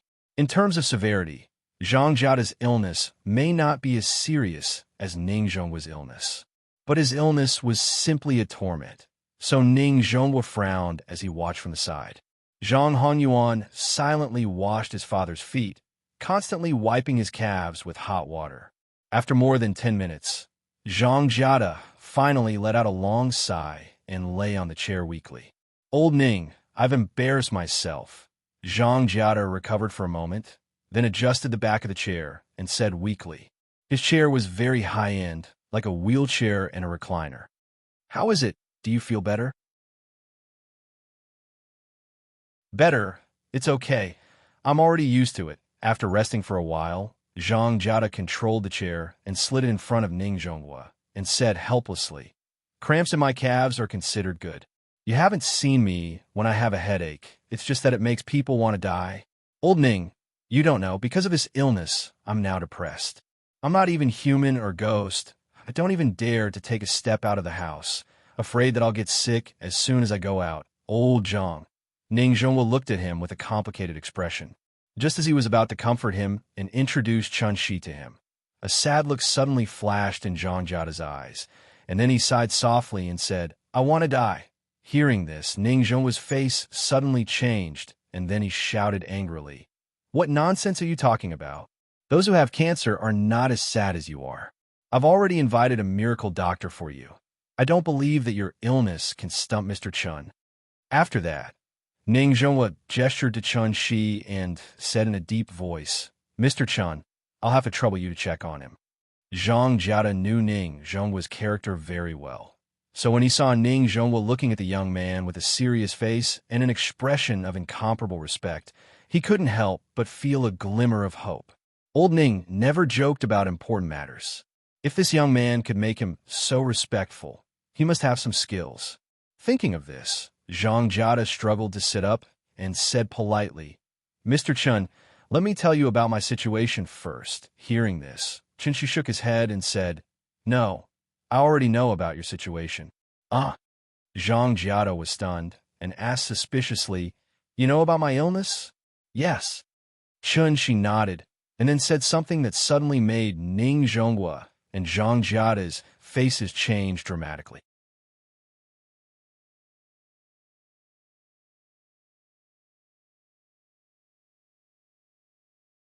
Chapter 48. Mr. Chun, you're joking with us, right? Because of the previous example, even if Ning Zhonghua felt that Chunshi must have gone crazy, he didn't immediately refute him. Instead, he wanted to give him a way out. Zhang Jiada's expression changed. He opened his mouth slightly, wanting to say something. However, after thinking about it, he shook his head and sat back in his chair. If it weren't for the fact that old Ning found this young man, he would have kicked him out already. Chunshi smiled and shook his head. He said with certainty, "I'm not joking." After that, Chunshi looked around the mansion with interest. According to Ning Zhonghua's understanding of Chunshi, Chunshi wasn't the kind of person who would speak without thinking. After much consideration, Ning Zhonghua asked cautiously, "Mr. Chun, I believe you, but can you be more specific with your words? You've seen old Zhang's condition, but you said that he's not sick. We really can't understand this." After hearing this, Chunshi looked away and asked Ning Zhonghua seriously, "Do you want to know why? Please give me a few pointers." "Okay, but don't blame me for keeping you in suspense. Before that, I have to ask you a few questions." Chunshi looked at Ning Zhonghua seriously. "Please go ahead." First question, do you think there are ghosts in this world? After hearing this, Ning Zhonghua's expression suddenly changed. He asked with uncertainty, "Ghosts?" After saying this, he couldn't help but look at Zhang Jiada. Zhang Jiada glared back at Ning Zhonghua unhappily, as if blaming him for finding him charlatan. However, because of his understanding and trust of old Ning, Zhang Jiada had to suppress his anger for the time being. He wanted to see what the two of them were up to. "Don't hesitate, just tell me your answer." Chunshi didn't seem to notice Zhang Jiada's expression. Instead, he asked Ning Zhonghua. Ning Zhonghua thought for a while and said hesitantly, "Maybe." "Okay, let me ask you the second question. What do you think a ghost should look like?" Ning Zhonghua was confused. He really didn't know what was wrong with Chunshi today. If it weren't for the fact that his life was saved by Chunshi, even he would have fallen out with him. Seeing that he did not respond, Chunshi waited for a moment before asking his third question. Then, "What kind of abilities do you think ghosts should have?" Forget it, forget it. Mr. Chin was a master. He wouldn't tease him for no reason. Having thought this through, Ning Zhonghua straightened his expression and answered seriously, "The ghosts that I know can confuse people's hearts, transform into thousands of forms, fly in the sky and burrow into the ground, and do everything except for being afraid of sunlight. But it seems that some ghosts are not afraid of sunlight. I heard that they appeared during the day." "Then where did you learn all this?" "Some legends passed down by word of mouth, as well as magazines, movies, and TV shows." "All right, I'm done with my questions." Chunshi nodded with satisfaction, then smiled again and said, "Now it's my turn to answer your questions. Please." After the 4 questions were asked, even Zhang Jiada's curiosity was piqued by Chunshi. He couldn't help but lean forward, ready to hear what Chunshi would say next. However, Chunshi's next sentence stunned Ning Zhonghua and Zhang Jiada. "I can tell you clearly that there are no ghosts in this world. To be precise, there are no ghosts in this world like you think. The ghosts that you understand are just an existence that is infinitely exaggerated because of the natural fear of the unknown. Ghosts, to be precise, are ghosts. What is a ghost? Humans have 3 spiritual souls and 7 physical souls. After a person dies, the 7 physical souls disperse first. Then the heaven soul ascends to heaven, the earth soul enters the earth, and the life soul enters the cycle of reincarnation. The heaven soul is yang, the earth soul is yin, and the life soul is yang. Therefore, the earth soul is the ghost. From the perspective of an immortal cultivator, the ghost was in fact a pure and weak body of energy. It couldn't even be called a life. Everything had a spirit, and it wasn't only humans who left behind ghosts after death. If it was a ghost left behind by a living creature, it would retain some memories of its life, but it wouldn't last more than 7 days. It was because the energy of the ghost was pure enough that it was easier for the ghost to come into contact with the origin of all things, the spiritual energy of heaven and earth. Taking a human as an example, if not long after a person's death, his soul would coincidentally drift to a place with dense heaven and earth spiritual chi, then it was very likely that he would fuse with the heaven and earth spiritual chi and become an even more powerful form of energy in the world. The ghost wasn't scary because they were just weak mortals, animals, or even plants when they were alive. A little bit of spiritual energy of heaven and earth only provided them with a chance to continue living in the world. When the spiritual energy of heaven and earth was exhausted, it was the time for them to truly disappear. As a body of pure energy, normal people couldn't see the ghost under normal circumstances. However, if the ghost suddenly gathered too much energy for some unknown reason, it would cause the ghost's body to materialize. It was because of this that normal people could see the ghost. And this was also the origin of the ghost legends in the world. After Chunxi's simple explanation, Ning Zhonghua and Zhang Jiada were still a little confused. They really didn't understand what Chunxi was trying to say. Therefore, Ning Zhonghua asked seriously, "Mr. Chun, whether it's a ghost or a ghost, we're not interested in these mysterious things at all. We just want to know if you can cure old Zhang's illness." His tone was still very polite, but there was a hint of impatience in his words. He was obviously a little impatient. Thinking about it, they weren't immortal cultivators after all. Therefore, no matter how Chunxi explained, they couldn't understand this level of things. "Forget it. I said he's not sick. Since you don't understand, I'll just show you." After saying that, Chunxi suddenly raised his hands and quickly made a hand sign, hitting a cup of water next to him. Then, he stretched out his finger and touched the water. He dipped his finger in the water and accurately sprinkled the water droplets on Ning Zhonghua and Zhang Jiada's eyes. Ning Zhonghua's eyes were stimulated. Just as he was about to reach out and wipe the water droplets, Chunxi's voice came from the side. "Don't wipe it. Before this water droplet dries up, you can see the ghost's true appearance." Out of trust for Chunxi, Ning Zhonghua stopped what he was doing. After blinking a few times and adapting to the sudden stimulus, he opened his eyes again. However, immediately after that, Ning Zhonghua was so scared that his whole body trembled. Like a frightened cat, he curled up on the sofa and couldn't help but scream at the same time. In the living room that was more than 6 meters tall, there was actually a dense cloud of black fog floating in the air. The black fog kept changing its shape, as if it was hiding thousands of human faces, baring their fangs and brandishing their claws in the air. This was the ghost.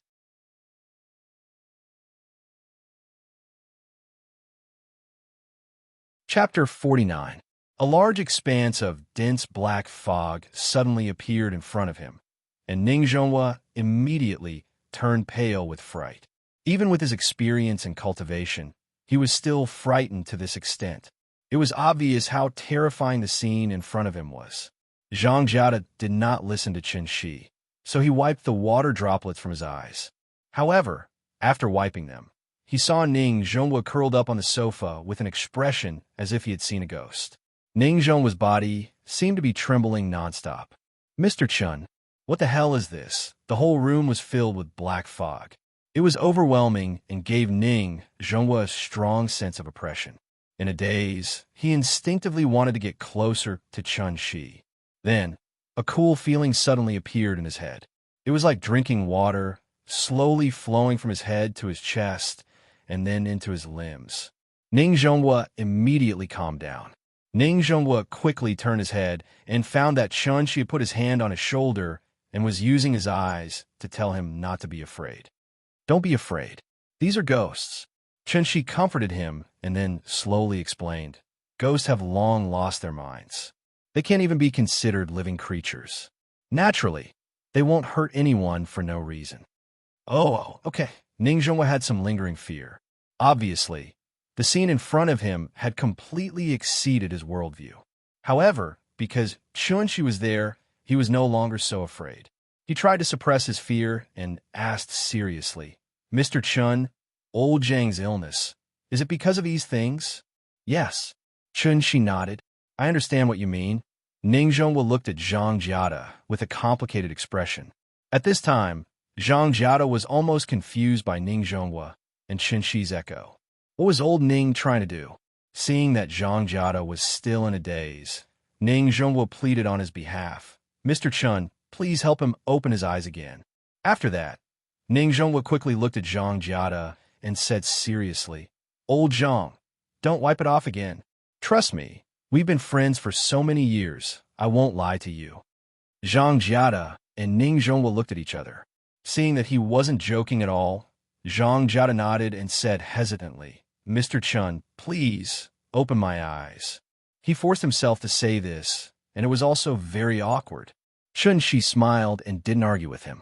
Thus, Chun-Shi cast another spell and threw the water droplets onto Zhang Jiada's eyes. 5 seconds later. "Ah, ghost, help!" Zhang Jiada's mental fortitude was slightly weaker than Ning Zhonghua's. So when he saw the strange black fog suddenly appear in front of him, he immediately shouted in fear. This time, Chun-Shi did not use his true essence to calm Zhang Jiada down. Zhang Honyuan, who had been standing behind Zhang Jiada, saw this situation and immediately came to Zhang Jiada's side. He nervously grabbed his arm and asked, "Dad, what's wrong?"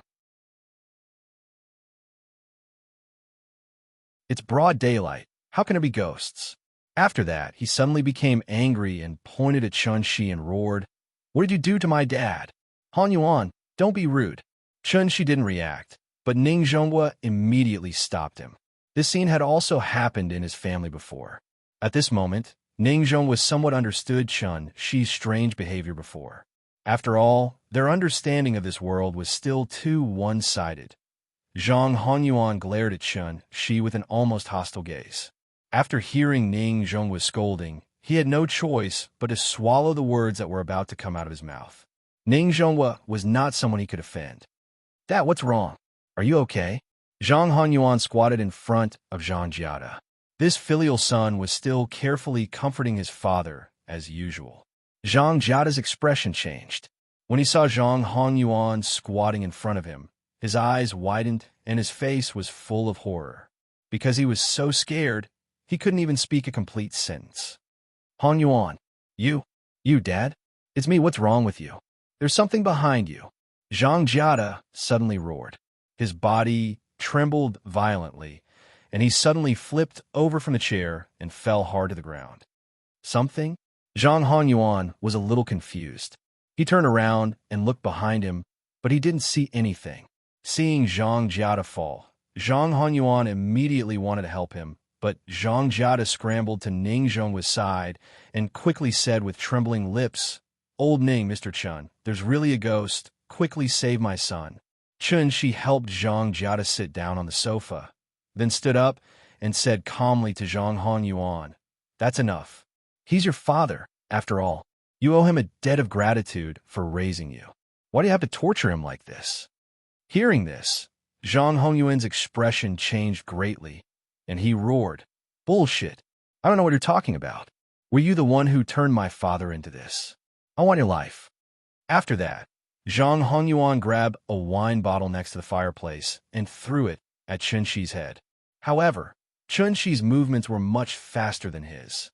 Just as Zhang Honyuan touched the wine bottle, Chun-Shi kicked him hard against the wall.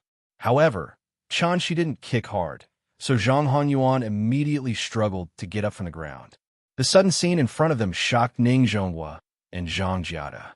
Ning Zhonghua was stunned for a moment. Then he asked hesitantly, "Mr. Chun, what's going on?"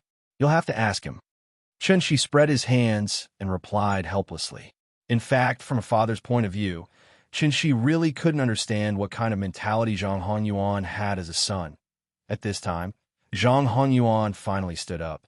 He stared at Chun-Shi with red eyes. Maybe it was because he saw Chun-Shi's ability, so he didn't want to pretend anymore. He suddenly covered his chest, took a deep breath, then opened his mouth and let out a sharp whistle. The sound was very sharp. It didn't sound like a human at all, and it was a sound that a man could make. With the sound of the whistle, the black fog hovering over the hall suddenly rolled violently like a thundercloud. Then the black fog suddenly spread out like ink dripping into water. In an instant, it covered the sky and the sun. Zhang Hongyuan's eyes glowed red. In this dark fog, he was like a monster lurking in the night, ready to pounce on Chun Shi at any time. Suddenly, Zhang Hongyuan stopped screaming, then pointed at Chun Shi. The black fog suddenly stopped surging, just like a frozen image when a picture was taken. But in the next second, the all-encompassing black fog condensed into a cloud of black smoke at an extremely fast speed, and then rushed towards Chun Shi at lightning speed. So you really know the soul control technique. Chun Shi suddenly smiled, then shook his head gently and sighed with regret. It's a pity that my soul is damaged and my consciousness is sealed. Forget it. This time I can only use anti-aircraft guns to kill mosquitoes. I'll let you see. What do you mean by a firefly dares to compete with the moon? Facing the cloud of black smoke, Chun Shi snorted and suddenly put his palms together in front of his chest. Then he slowly opened his palms. A golden light appeared between his palms. Chun Shi slowly pulled his palms apart, and the golden light grew brighter and brighter as his palms gradually separated. In the end, it was as if he was holding the sun in the palm of his hand. The dazzling light that shone through the gaps of his fingers made people unable to look directly at it. Destroy. After an angry roar, the white sun flame released an endless amount of pressure, like a long spear with monstrous killing intent. It shot into the sky and directly pierced the strange cloud of black smoke. The Great Tao 50, Heaven's Evolution 49, Man Escapes 1. 49 Forms of Heaven's Evolution. Spell section. Everlasting evil slaying. Thank you to quietly watching flowers bloom and fall for the 10,000 reward. Looking at the information, it seems to be a soft girl.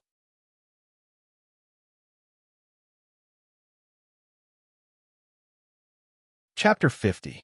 Like snow meeting the scorching sun, the black smoke was instantly swallowed up by the golden light under the strong light that could illuminate all the darkness in the world. Then, everything returned to silence. Ning Zhonghua rubbed his sore eyes. When he came back to his senses, he regretted wiping away the water droplets. The hall returned to how it was when he first walked in. Nothing seemed to have changed, except Zhang Hongyuan. He stood in front of the fireplace with his hand on his chest. He kept coughing up blood, as if he had suffered a serious internal injury. Seeing him in pain, Zhang Jiada couldn't care less about his fear. He immediately shouted, "Han Yuan!" Seeing this, Chun Shi looked back at Zhang Jiada and explained with a complicated expression, "I didn't hurt him. I just destroyed the spirits he collected over the years. You're not sick. The reason why you have cramps, headaches, and chills is actually because these spirits invaded your body under his control. And he himself, because of the spirit control spell that he learned from somewhere, he forcibly controlled these spirits in an inappropriate way. He wasted his energy for nothing." I think Chun Shi did not finish his sentence, but his meaning was obvious. The room quieted down. No one spoke again. Zhang Jiada breathed heavily and hurriedly, as if he was still digesting what he had just seen. Ning Zhonghua also looked at Zhang Jiada and his son in shock. At this moment, a phone suddenly rang at a very inappropriate time. Chun Shi looked down and saw that it was his phone. He wanted to hang up immediately.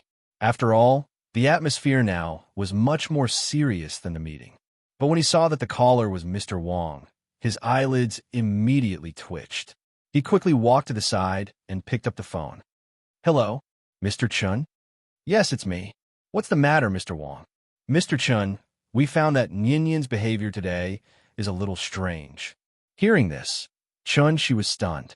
He couldn't help but raise his voice and ask anxiously, "What's wrong with her? Calm down. It's like this. Nyan was fine in the morning, but after her afternoon nap, she started crying when she woke up. We asked her several times, but she didn't say why. The child's personality is very good, and she is also very outgoing. 2 days ago, she would play with the other children, but this afternoon, she sat alone at the side and played with her toys. Her mouth is muttering something, and I don't know what she is saying. Out of my responsibility and intuition as a teacher, I feel that it is necessary for me to tell you about this matter. I hope that as parents, you can pay attention to this matter. After all, a child wouldn't cry for no reason or even do a series of abnormal actions. After listening to Mr. Wang's words, Chunshi let out a deep breath. Then, he solemnly said to the other end of the phone, "Thank you, Mr. Wang. I think I know what happened to her. I'm coming to pick her up now. Sorry to trouble you. It's fine. This is what I should do." After hanging up the phone, Chunshi immediately made a decision. Go to Chengdu. It was urgent. Nian Yin had been with Annie Zhang since she was born. Over the years, Annie Zhang had painstakingly raised her. The relationship between them must be far more than that of a father who had appeared halfway. Now that Annie Zhang had left without a word, it must have been a big blow to the child. Although he could temporarily calm her down through video, it was ultimately a way to treat the symptoms and not the root cause. After all, for the little girl, all of this came too suddenly. Mr. Wang also said that a child would not do a series of abnormal actions for no reason. Many children might have experienced a situation like Nian Yin's, and their parents would always use a reason to convince the child or to convince themselves. The child would eventually get used to it.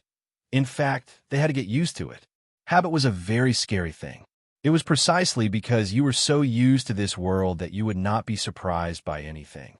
Chunshi put away the phone, then turned to look at Ning Zhonghua and said, "Mr. Ning, I have to go first. Can you ask the driver to give me a ride?" Hearing this, Ning Zhonghua nodded, then looked at Zhang Hongyuan, who suddenly knelt on the ground and cried bitterly. He reached out and patted Zhang Jiao's shoulder, then said in a low voice, "Old Zhang, I'll go with Mr. Chen first. You, forget it. I'm leaving. Call me later." After that, Ning Zhonghua did not wait for Zhang Jiao's reply. He turned around and made a gesture to Chen Shi. Ning Zhonghua had seen and heard too much about this kind of feud between rich and powerful families. Although he did not know the specific details, as long as he put things together and thought about it, he could guess most of it. It could only be said that every family had its own difficulties. After getting in the car, the driver drove steadily on the road back. Chunshi was finally not so anxious. After adjusting his state of mind, Chunshi half-jokingly said to Ning Zhonghua, "This kind of thing, does it happen often?" Of course, Ning Zhonghua knew what Chunshi was referring to, so he smiled helplessly and sighed. Not often, but there are always 1 or 2 cases a year. For example, you know the gambling king, He Hongshun, right? I know a little. It's okay in the mainland, but the He family is the real deal. 4 houses and 17 heroes. TSK, Tisk. Speaking of this, Ning Zhonghua shook his head as if he was sighing with emotion. He sighed and said, "Boring, boring." Chunshi nodded in agreement. When he returned to the kindergarten, it was just 3 o'clock in the afternoon. Chunshi could not wait, so he went straight into the kindergarten, ready to pick up the little girl and ask for a few days of leave. He did not consider whether his education method was right at all, because in Chunshi's mind, he only cared about one problem, and that was whether Nian Yin was happy or not. As long as Nian Yin was happy, then okay, everything was fine. He was so capricious. When Chunshi came to the class where the little girl was, she was alone in the corner of the class, stacking building blocks. Because she rarely went out to play since she was a child, Nian Yin always longed for the outside world. She was never afraid of strangers or new environments. But today, she was silently hiding in the corner alone. She looked like the last time when Chunshi did not pick her up on time. Chunshi felt a little guilty, so after quietly saying hello to Teacher Wang, he went directly into the class. The little girl seemed to notice that there was someone behind her, so she turned her little head and just happened to meet Chunshi's eyes. She was stunned for a moment, then suddenly turned around and threw herself into Chunshi's arms. Because her movement was too big, her leg accidentally kicked the building block castle on the ground, and the castle fell to the ground in an instant. The little girl put her little head on Chun-Chi's waist, and without saying a word, she just hugged Chun-Chi tightly. Chun-Chi touched the back of her head and whispered softly in her ear, "Let's go. Dad will take you to Grandma now."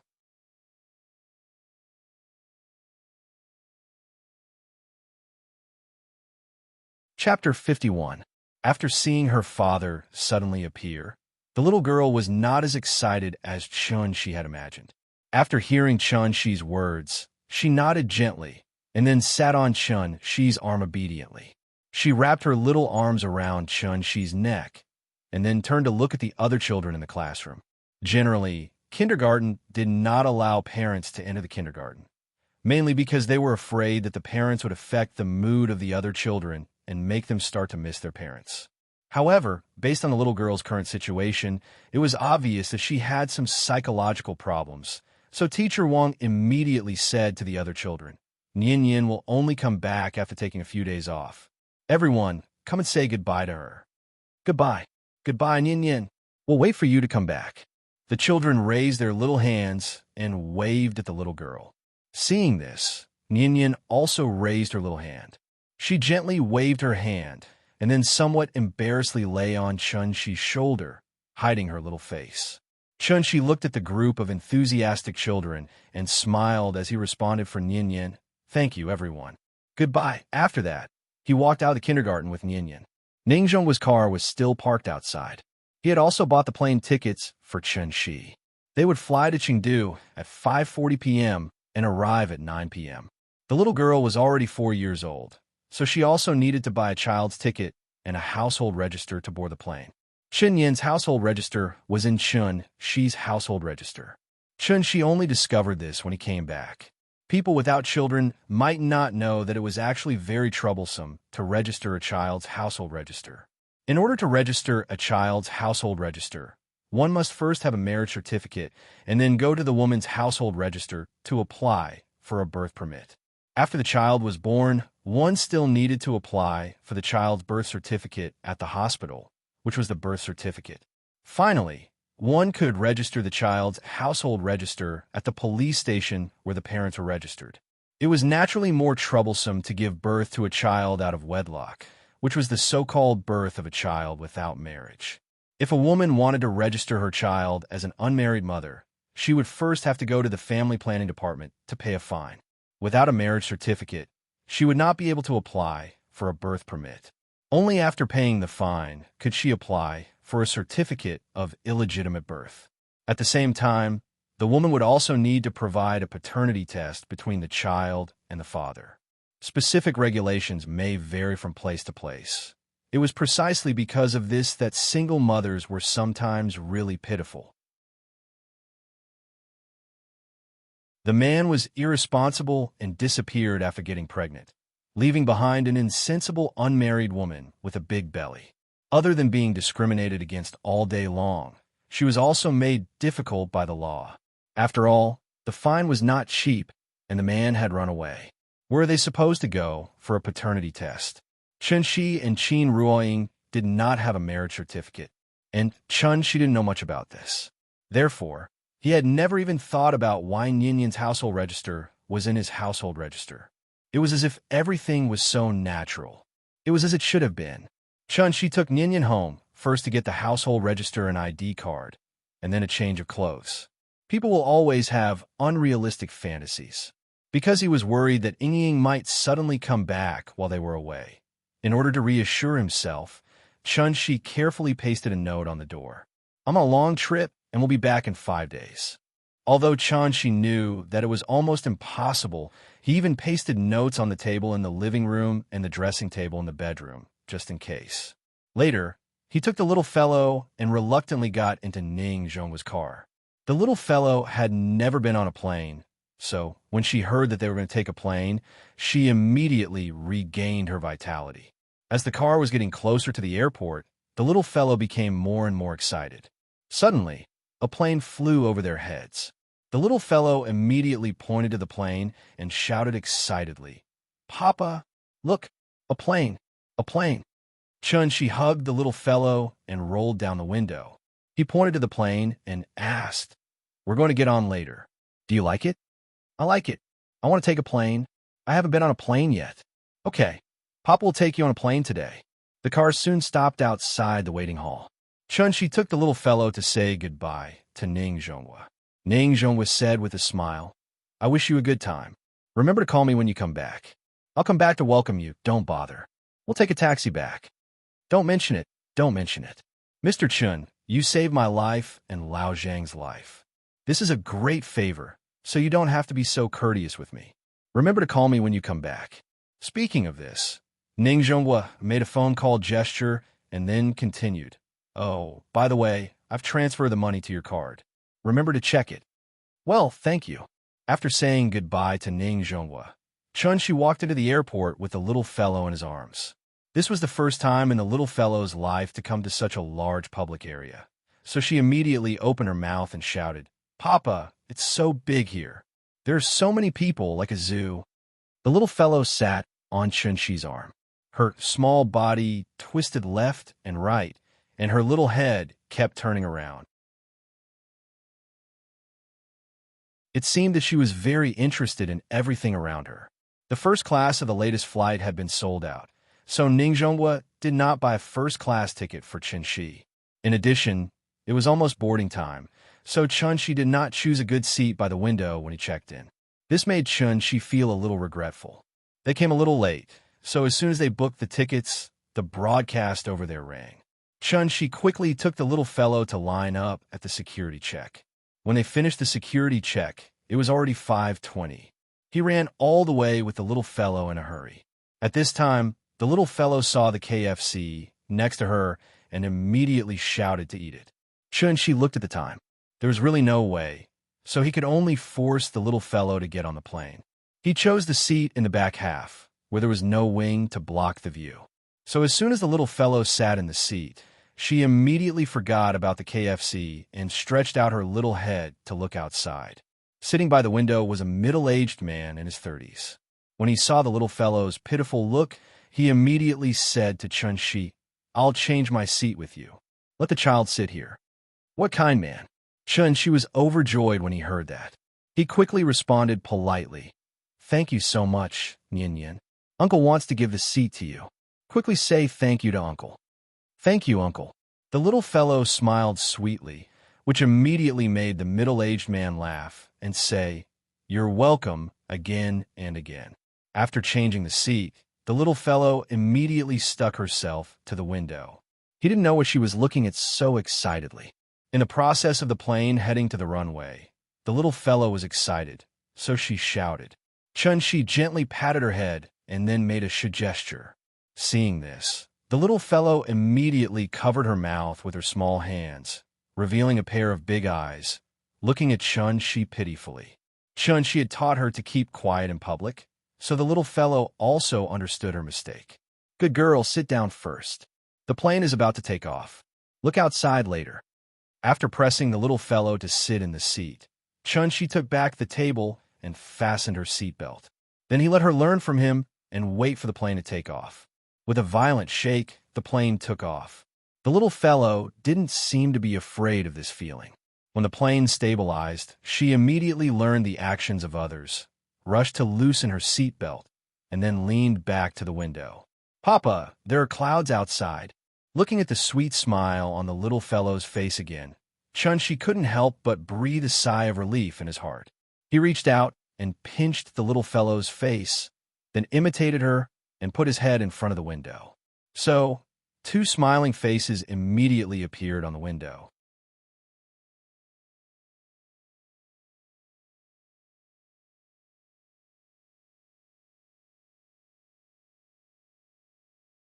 As soon as they reached the small road, the feeling of an old Chengdu came out. 2 rows of lush trees instantly covered the hustle and bustle of the city. Under the dim street lights, a few leisurely passers-by could be seen. When they arrived at the station, the timer showed 49 renminbi, which was much better than Zhonghai. Chunshi stood at the entrance of the neighborhood with the little girl in his arms. Then he called Aunt Zhang. In less than 2 minutes, Aunt Zhang's figure appeared. "Hey, you're too much. Just wait for the child to make a fuss. It'll be fine in 2 days. I just left, and you rushed over with her. Tell me what's wrong with you. I'm not saying this, but you're a father. It's really not good for your child to spoil her too much. Before Annie Zhang came over, the familiar nagging voice had already rung out. Chun-Shi smiled awkwardly, but the little girl had already opened her little hands and shouted enthusiastically, "Grandma! Grandma! I miss you so much. Hey, you good child, you're trying to make me sick to death." Hearing the little girl shout, Aunt Zhang immediately stopped lecturing. Then, she laughed out loud and wanted to take the little girl from Chun-Shi's arms. She hugged the little girl and then gently put her on the ground. Then, she held the little girl's hand and said to Chun-Shi, "Let's go home first." Aunt Zhang's husband left early, so there were only 4 people in their house now. Her son, Xie Pinglin, her daughter-in-law, Kai Shuqin, and her 1-year-old granddaughter, Xie Yao. The house was more than 80 square meters, but the design of the old neighborhood was too poor. Too much space was wasted, so there were only 2 bedrooms and a small study room. After entering the house, Chun-Shi finally saw Aunt Zhang's son. Aunt Zhang's son was about 28 or 29 years old. He was a little older than Chun-Shi. He wore glasses and looked gentle. Her daughter-in-law looked all right. She seemed to be about the same age as Xie Pinglin, so Chun-Shi guessed that they were classmates. "Pinglin, Shuqin, come. Let me introduce you. This is Chun-Shi, the son-in-law of my former employer." Xie Pinglin was inarticulate, so as the host, he nodded awkwardly when he saw the guest. He said, "Hello. Hello." Seeing that, Chun-Shi immediately reached out his hand to Xie Pinglin to express his goodwill. Yes. Hello. Xie Pinglin seemed to be very unaccustomed to shaking hands, so his body movements were a little stiff.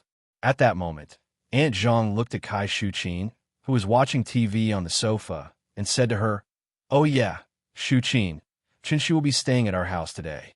Can you tidy up my room and let the father and daughter stay there? I'll stay in the study room later." Hearing that, Chun-Shi immediately said, "Aunt Zhang, there's no need to trouble yourself. It's a trip. I'll bring the child out and get a room later." "How can that be? Don't you need money to get a room?" Aunt Zhang scolded Chun-Shi.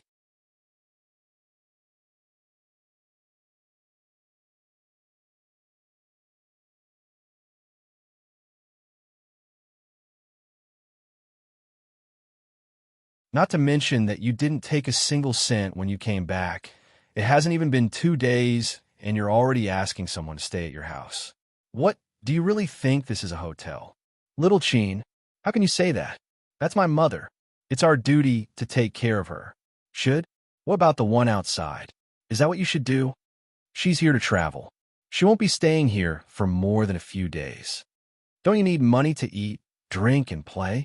If your mother doesn't ask you to take time off to play with them tomorrow, I, Kai Shuqin, will write my name backwards. Shuqin, how can you be like this? They're just playing for a few days. As the host, we should entertain them. How much can this cost you? How much? You've seen the current housing prices in Chengdu. If we don't save money to buy a house, can we still afford it in the future? As a man, your salary is not as high as mine. Your daughter is 1 year old, and your family has lived in this house for decades. Do you have to live here until your daughter gets married before you're satisfied? The more the woman spoke, the louder her voice became. She seemed to be getting more and more agitated. When Chun-Shi heard this, he did not want to listen anymore, so he simply used his vital essence to block his ears. The next morning, Xie Pinglin was about to leave for work after breakfast. At this moment, Aunt Zhang called out to him. "Pinglin, Chun-Shi came all the way here. He hasn't been to Chengdu before. Why don't you not go work today and take the father and daughter to Jinli, Wuhou Temple, Chunxi Road, Qingyang Palace, or something?" Hearing this, Xie Pinglin's expression immediately turned bitter. When he was hesitating to say something, Kai Shuqin snorted heavily at the side. "Mother, our company will deduct our salary if we take leave. Let him deduct it. We'll earn it back in the future. Quick, call your boss and ask for leave. Just say that I'm sick and you have to stay at home to take care of me. Will that do?" "Mother," Xie Pinglin was in a difficult position, but he did not dare to reject his mother's request directly. He turned back to look at Kai Shuqin. only to find that she was already carrying her bag and preparing to go to work. At this moment, Chun-Shi smiled and patted the little girl's head, asking, "Nyin Nyin, Daddy will take you to Happy Valley later, okay?" "Okay." The little girl held the spoon and smiled sweetly. Chun-Shi then turned to Annie Zhang and said, "I won't trouble Xie bro. I'll take the child to Happy Valley later." "Annie Zhang, you can't just take care of us. You can't just let two men take a child to an amusement park, right?" Aunt Zhang thought about it and nodded. She said to Xie Pinglin, "Then you go to work. Come back early in the afternoon and take them to eat hot pot in the evening. This little girl can eat spicy food." As she said that, Aunt Zhang rubbed the little girl's head. Hearing this, Xie Pinglin breathed a sigh of relief.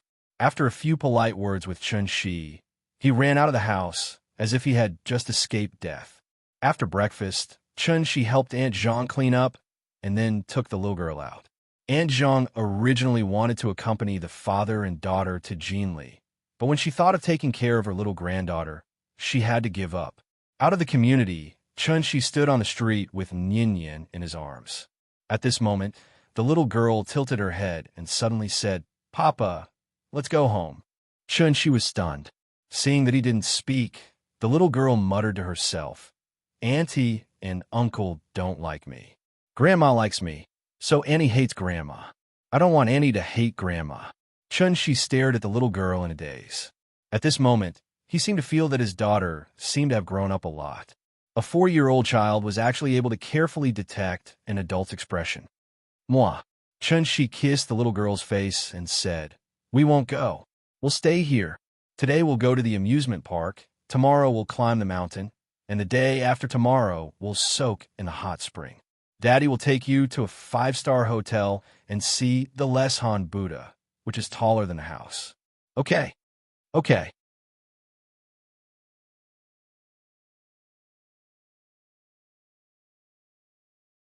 Chapter 54. Because it was very close, Chun-Shi carried the little girl to the Temple of the Marquis. But after looking at the entrance for a long time, she was not interested at all, so Chun-Shi could only bring her to the brocade next door. In fact, there was nothing in the brocade that could attract a child's attention. So before the little girl was even halfway through, she was already clamoring to go to the amusement park. Regarding this, Chun-Shi did not have any objections, so he took her to a taxi and went straight to Happy Valley. Once they entered Happy Valley, when the little girl saw the huge toy castle at the entrance, she immediately became excited. Because she was not even 2 meters tall, she did not even need to buy a ticket. But the price was, she could not play most of the rides. Chun-Shi only found out after coming here that most of the rides in Happy Valley required children to be at least 2 meters tall to play. The roller coaster looked exciting and fun, but it was not a ride that children could play. With no other choice, Chun-Shi could only hold her and stand by the side, watching the others play. It was not that there were no children's rides, such as the merry-go-round, small train, sightseeing wheel, crazy bus, and so on were very popular with children. It was just that the little girl wanted to ride the roller coaster. So Chun-Shi had no choice but to coax and trick her to play all the children's rides. Finally, the little girl put down her pouting little mouth. Chun-Shi originally thought that the little girl would not like Happy Valley, but when they came to a place called the Magic Castle, the little girl immediately exploded with curiosity. There were countless dynamic and strange magic rides gathered here. Every arrangement was deliberately to cater to the child's whims. The Magic Theater stood in the middle, shining with a dreamy light. In the theater, cartoon dolls appeared one after another. Opening the curtains of the magic ball, magicians skillfully cast magic, happy wooden horses galloped and chased each other. On a bubble ball battlefield, colorful balls jumped around. There was also a big Mexican straw hat, wildly dancing with magic, releasing brilliant lights. When had the little girl ever seen such a dreamy magic world? So she was immediately addicted. When she really started playing, time passed very quickly. In the blink of an eye, it was 5 o'clock in the afternoon. Chun-Shi calculated the time and estimated that it would take at least an hour to go back during the rush hour. So he carried the little fellow and prepared to leave.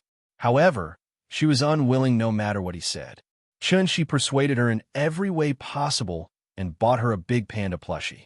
Only then did the little girl reluctantly say goodbye to the magic castle with the plushie in her arms. "Papa, when can I come to the amusement park again? This place is much more fun than the zoo."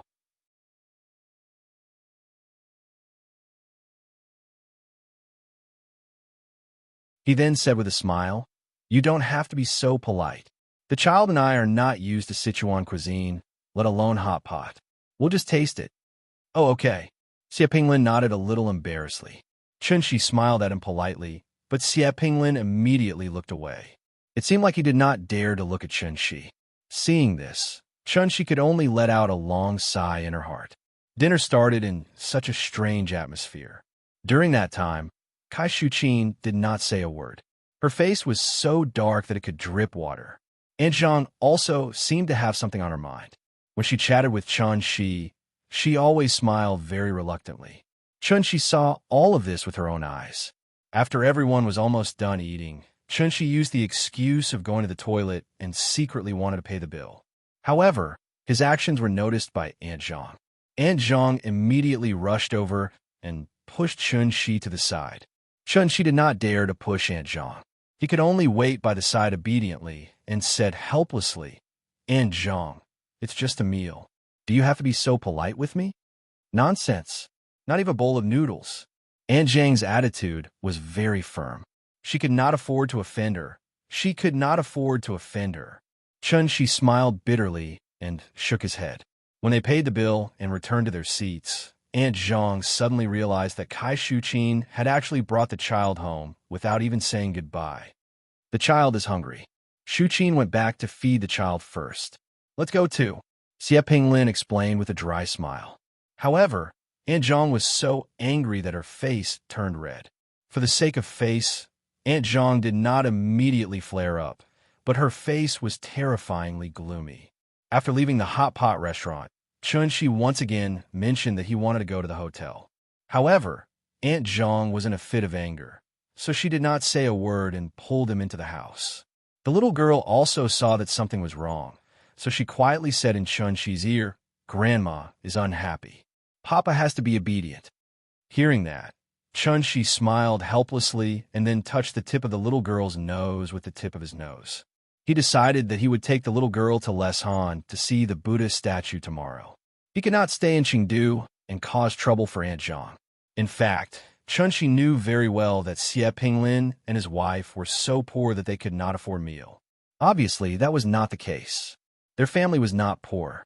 Instead, they had a small savings and were ready to buy a house. The reason why Kai Shuqin had such an attitude was mainly because Aunt Zhang had been in Zhonghai for several years and did not take out a penny when she came back. They were all family. Kai Shuqin was Aunt Zhang's daughter-in-law, so there were some things that could not be said directly. However, this did not mean that she would not express her dissatisfaction in other ways. The appearance of Chun-Shi just happened to give her a chance to act.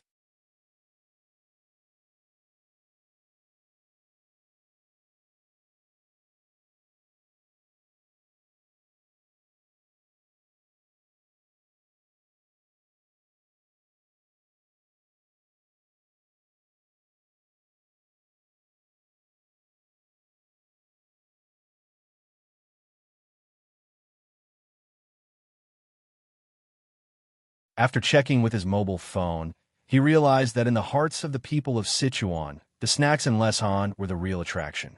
Traveling, it was always necessary to try the famous local snacks. Speaking of snacks, the first thing to mention was the tofu pudding. The tofu pudding here had little to do with sweetness and saltiness. It was more spicy. So when a bowl of Leshan tofu pudding was served, it was not black or white, but red. Since the little fellow ate the hot pot, it seemed that her ability to eat spicy food had been completely developed. After a bowl of tofu pudding, she didn't even burp. Holding the small plastic bowl, she shouted at the auntie who sold the tofu pudding for another bowl.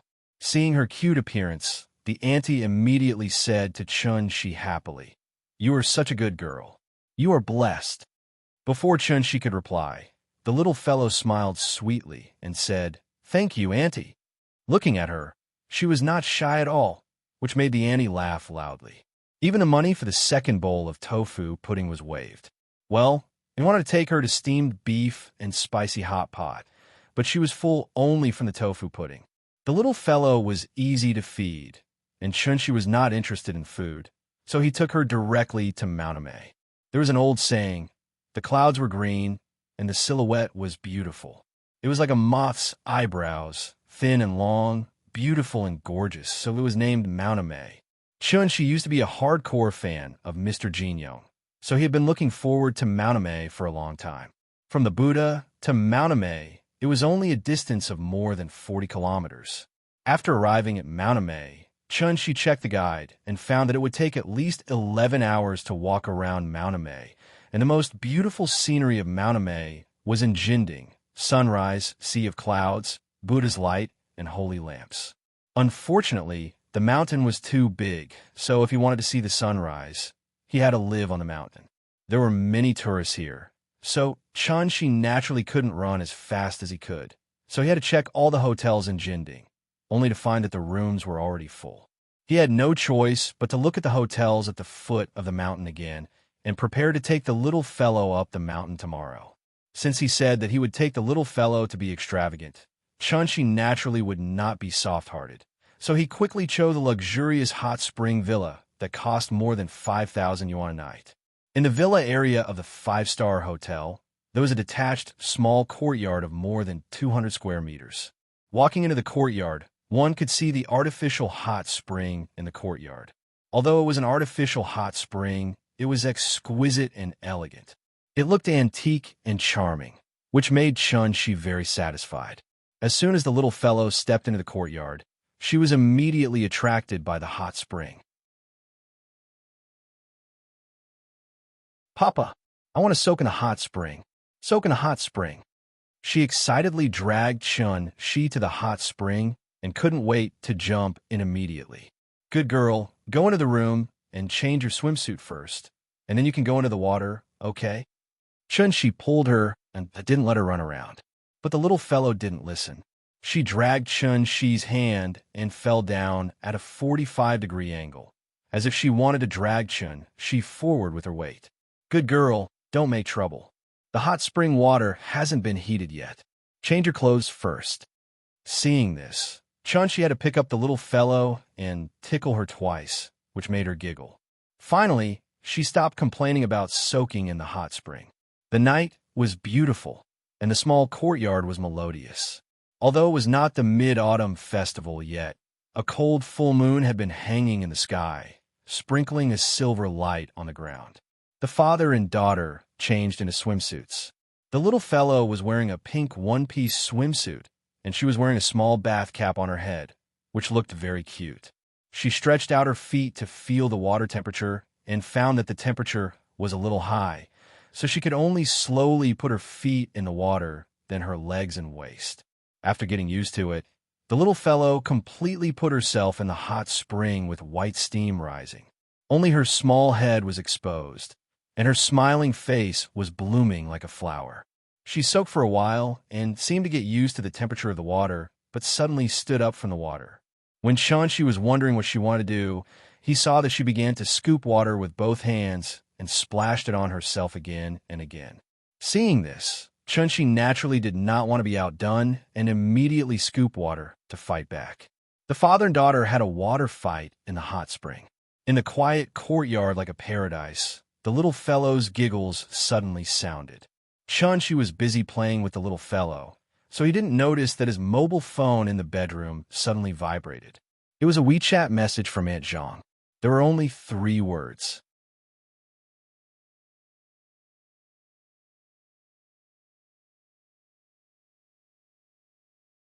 Chapter 57. It was nighttime. Soaking in the hot spring was very physically exhausting. The little girl was still young, and she was restless when soaking in the hot spring. She was constantly active, so her physical energy consumption was huge. In less than 10 minutes, the little girl was already exhausted. Her whole face was red, like a ripe apple. "It's so comfortable." The little girl let out a kind of silly moan. She folded the towel several times and put under her head. Then she leaned her head against the edge of the pool and just lay in the water. Chun-Shi was speechless when she saw such a careless action. He waited for a while, but found that the little girl had fallen asleep just like that. Children should not soak in the hot spring for too long, because children's skin was more delicate and their ability to regulate their body temperature was weaker. The temperature of the hot spring was generally higher, so it would cause the blood vessels in the human body to expand, allowing more blood to flow to the body and gradually reduce the blood flow to the brain, slowly causing the brain to have insufficient blood supply. This would undoubtedly cause a certain amount of damage to the child's brain cell development. So it was best for children to not soak in the hot spring for more than 15 minutes. The little girl was sleeping very soundly. Chun-Shi carried her into the bedroom, then wiped her body and changed her clothes. Even such a big movement was not able to wake her up. One could imagine how tired the little fellow was.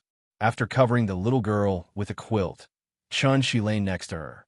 After all, this was the best room in a 5-star hotel, so even Chun-Shi could feel very comfortable. Mauname was a 5A scenic spot with little industrial pollution. The density of the spiritual energy here was much higher than in Zhonghai. Chun-Shi silently felt for a moment, and then, for the first time, he assumed the posture of 5 hearts facing the sky and began to concentrate on meditation. After an unknown amount of time, Chun-Shi suddenly opened his eyes. Then he got out of bed and went outside the room, looking in a direction. That direction was the location of Mauname. He stood in the courtyard, looked in the direction of Mauname, and then looked at the little girl in the room. After hesitating for a while, Chun-Shi suppressed the curiosity in his heart and decided to go up the mountain to investigate. Although he was very confident in the security of the 5-star hotel, before Chun-Shi left, he still set up layers of restrictions inside and outside to prevent anyone from breaking in and hurting the little fellow. This behavior was somewhat groundless, but Chun-Shi always felt that it was better to be safe than sorry. One can never be too careful. He hadn't even found his wife yet. If he lost his child, he couldn't guarantee that he wouldn't do something terrible. It was the wee hours of the morning, and Chun-Shi was like a fish back in water, quickly skimming over one roof after another. The night was his best coat, so even if someone happened to look up at the sky and see him, they would only think that they were seeing things. Chun-Shi hadn't recovered much of his true essence, so in order to reduce his consumption, he had to give up on flying. Instead, he leaped from roof to roof in the city. Although he wasn't flying, his speed was still extremely fast. In less than 5 minutes, Chun-Shi had already arrived at the foot of Mauname. At this time, Chun-Shi suddenly seemed to have thought of something and hurriedly turned back. I almost forgot. Although those restrictions could prevent outsiders from entering, they couldn't prevent the little fellow from going out. If the little fellow woke up and found that he was gone, crying would be a small matter. If she ran out to find him, that would be really troublesome.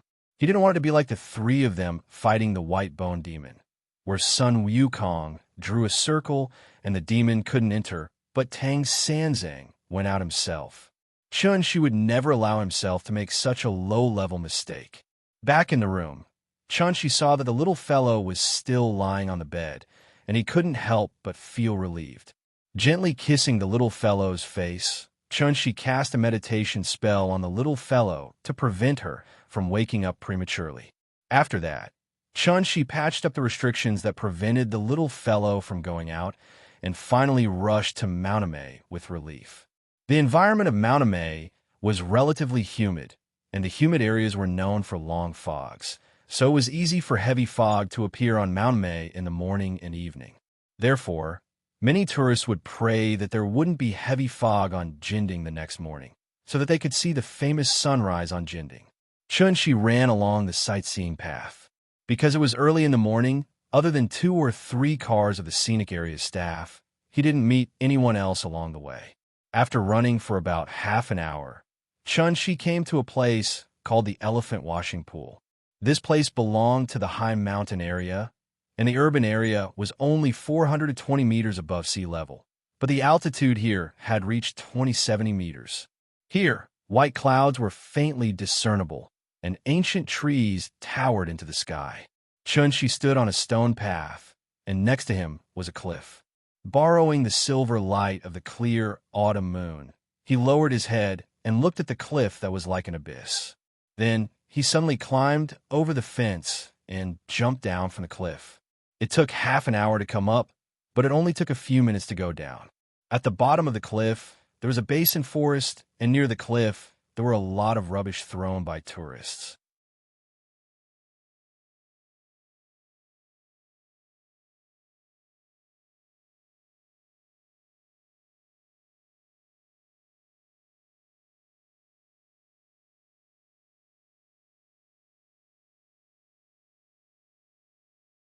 It was stunned for a moment, and an extremely anthropomorphic expression appeared on its face. Then it suddenly came back to its senses, and its fur suddenly stood up. Like a frightened cat, it immediately made a pouncing posture toward Chun-Shi's back. Yes, this was a leopard, and an extremely rare ink leopard. What was an ink leopard? It had the body of a tiger, but was only 1/3 the size of tiger. It was a medium-sized carnivorous beast, also known as a leopard or leopard. It is the smallest of the 4 large cats in the genus Panthera. The other 3 are lions, tigers, and jaguars. Shoulder height is about 0, body length is about 1, tail length is about 60 centimeters. Weight is 60 to 100 kilograms. It had a round head, short ears, strong and powerful limbs, sharp claws, and strong flexibility. The leopard's whole body was bright, and its fur was brown and yellow. It was covered with black spots and rings, forming an ancient coin-like pattern, so it was called a leopard. Unlike the grayish-white snow leopard, the ink leopard was a black-colored individual produced by the mutation of the leopard's fur color. Its whole body was dark black, and there were still copper spots on it. Therefore, this type of individual was often called an ink leopard. The leopard's physical strength was very strong, and its vision and smell were very sensitive. It was alert, and it could swim and climb trees. It became a bold and fierce carnivore with a wide range of food. It was good at jumping and climbing. It usually lived alone and came out at night, early in the morning, or in the evening.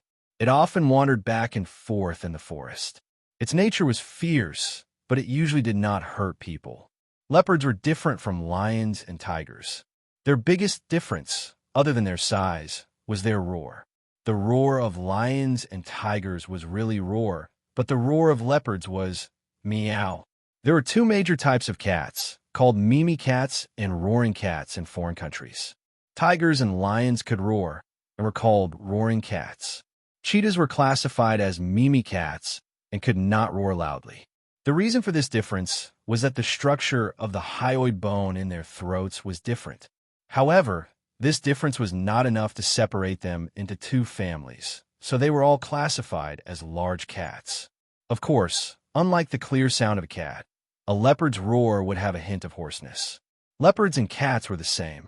Their eyes had night vision, so even if Chun-Shi's figure was covered by the shadows of the forest, this ink leopard was still sharp enough to notice him.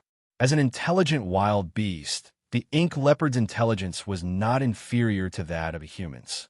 Therefore, it was very clear that if this person was allowed to return alive, then there would definitely be groups of search teams coming to look for it the next day, and it would once again embark on the path of finding a habitat.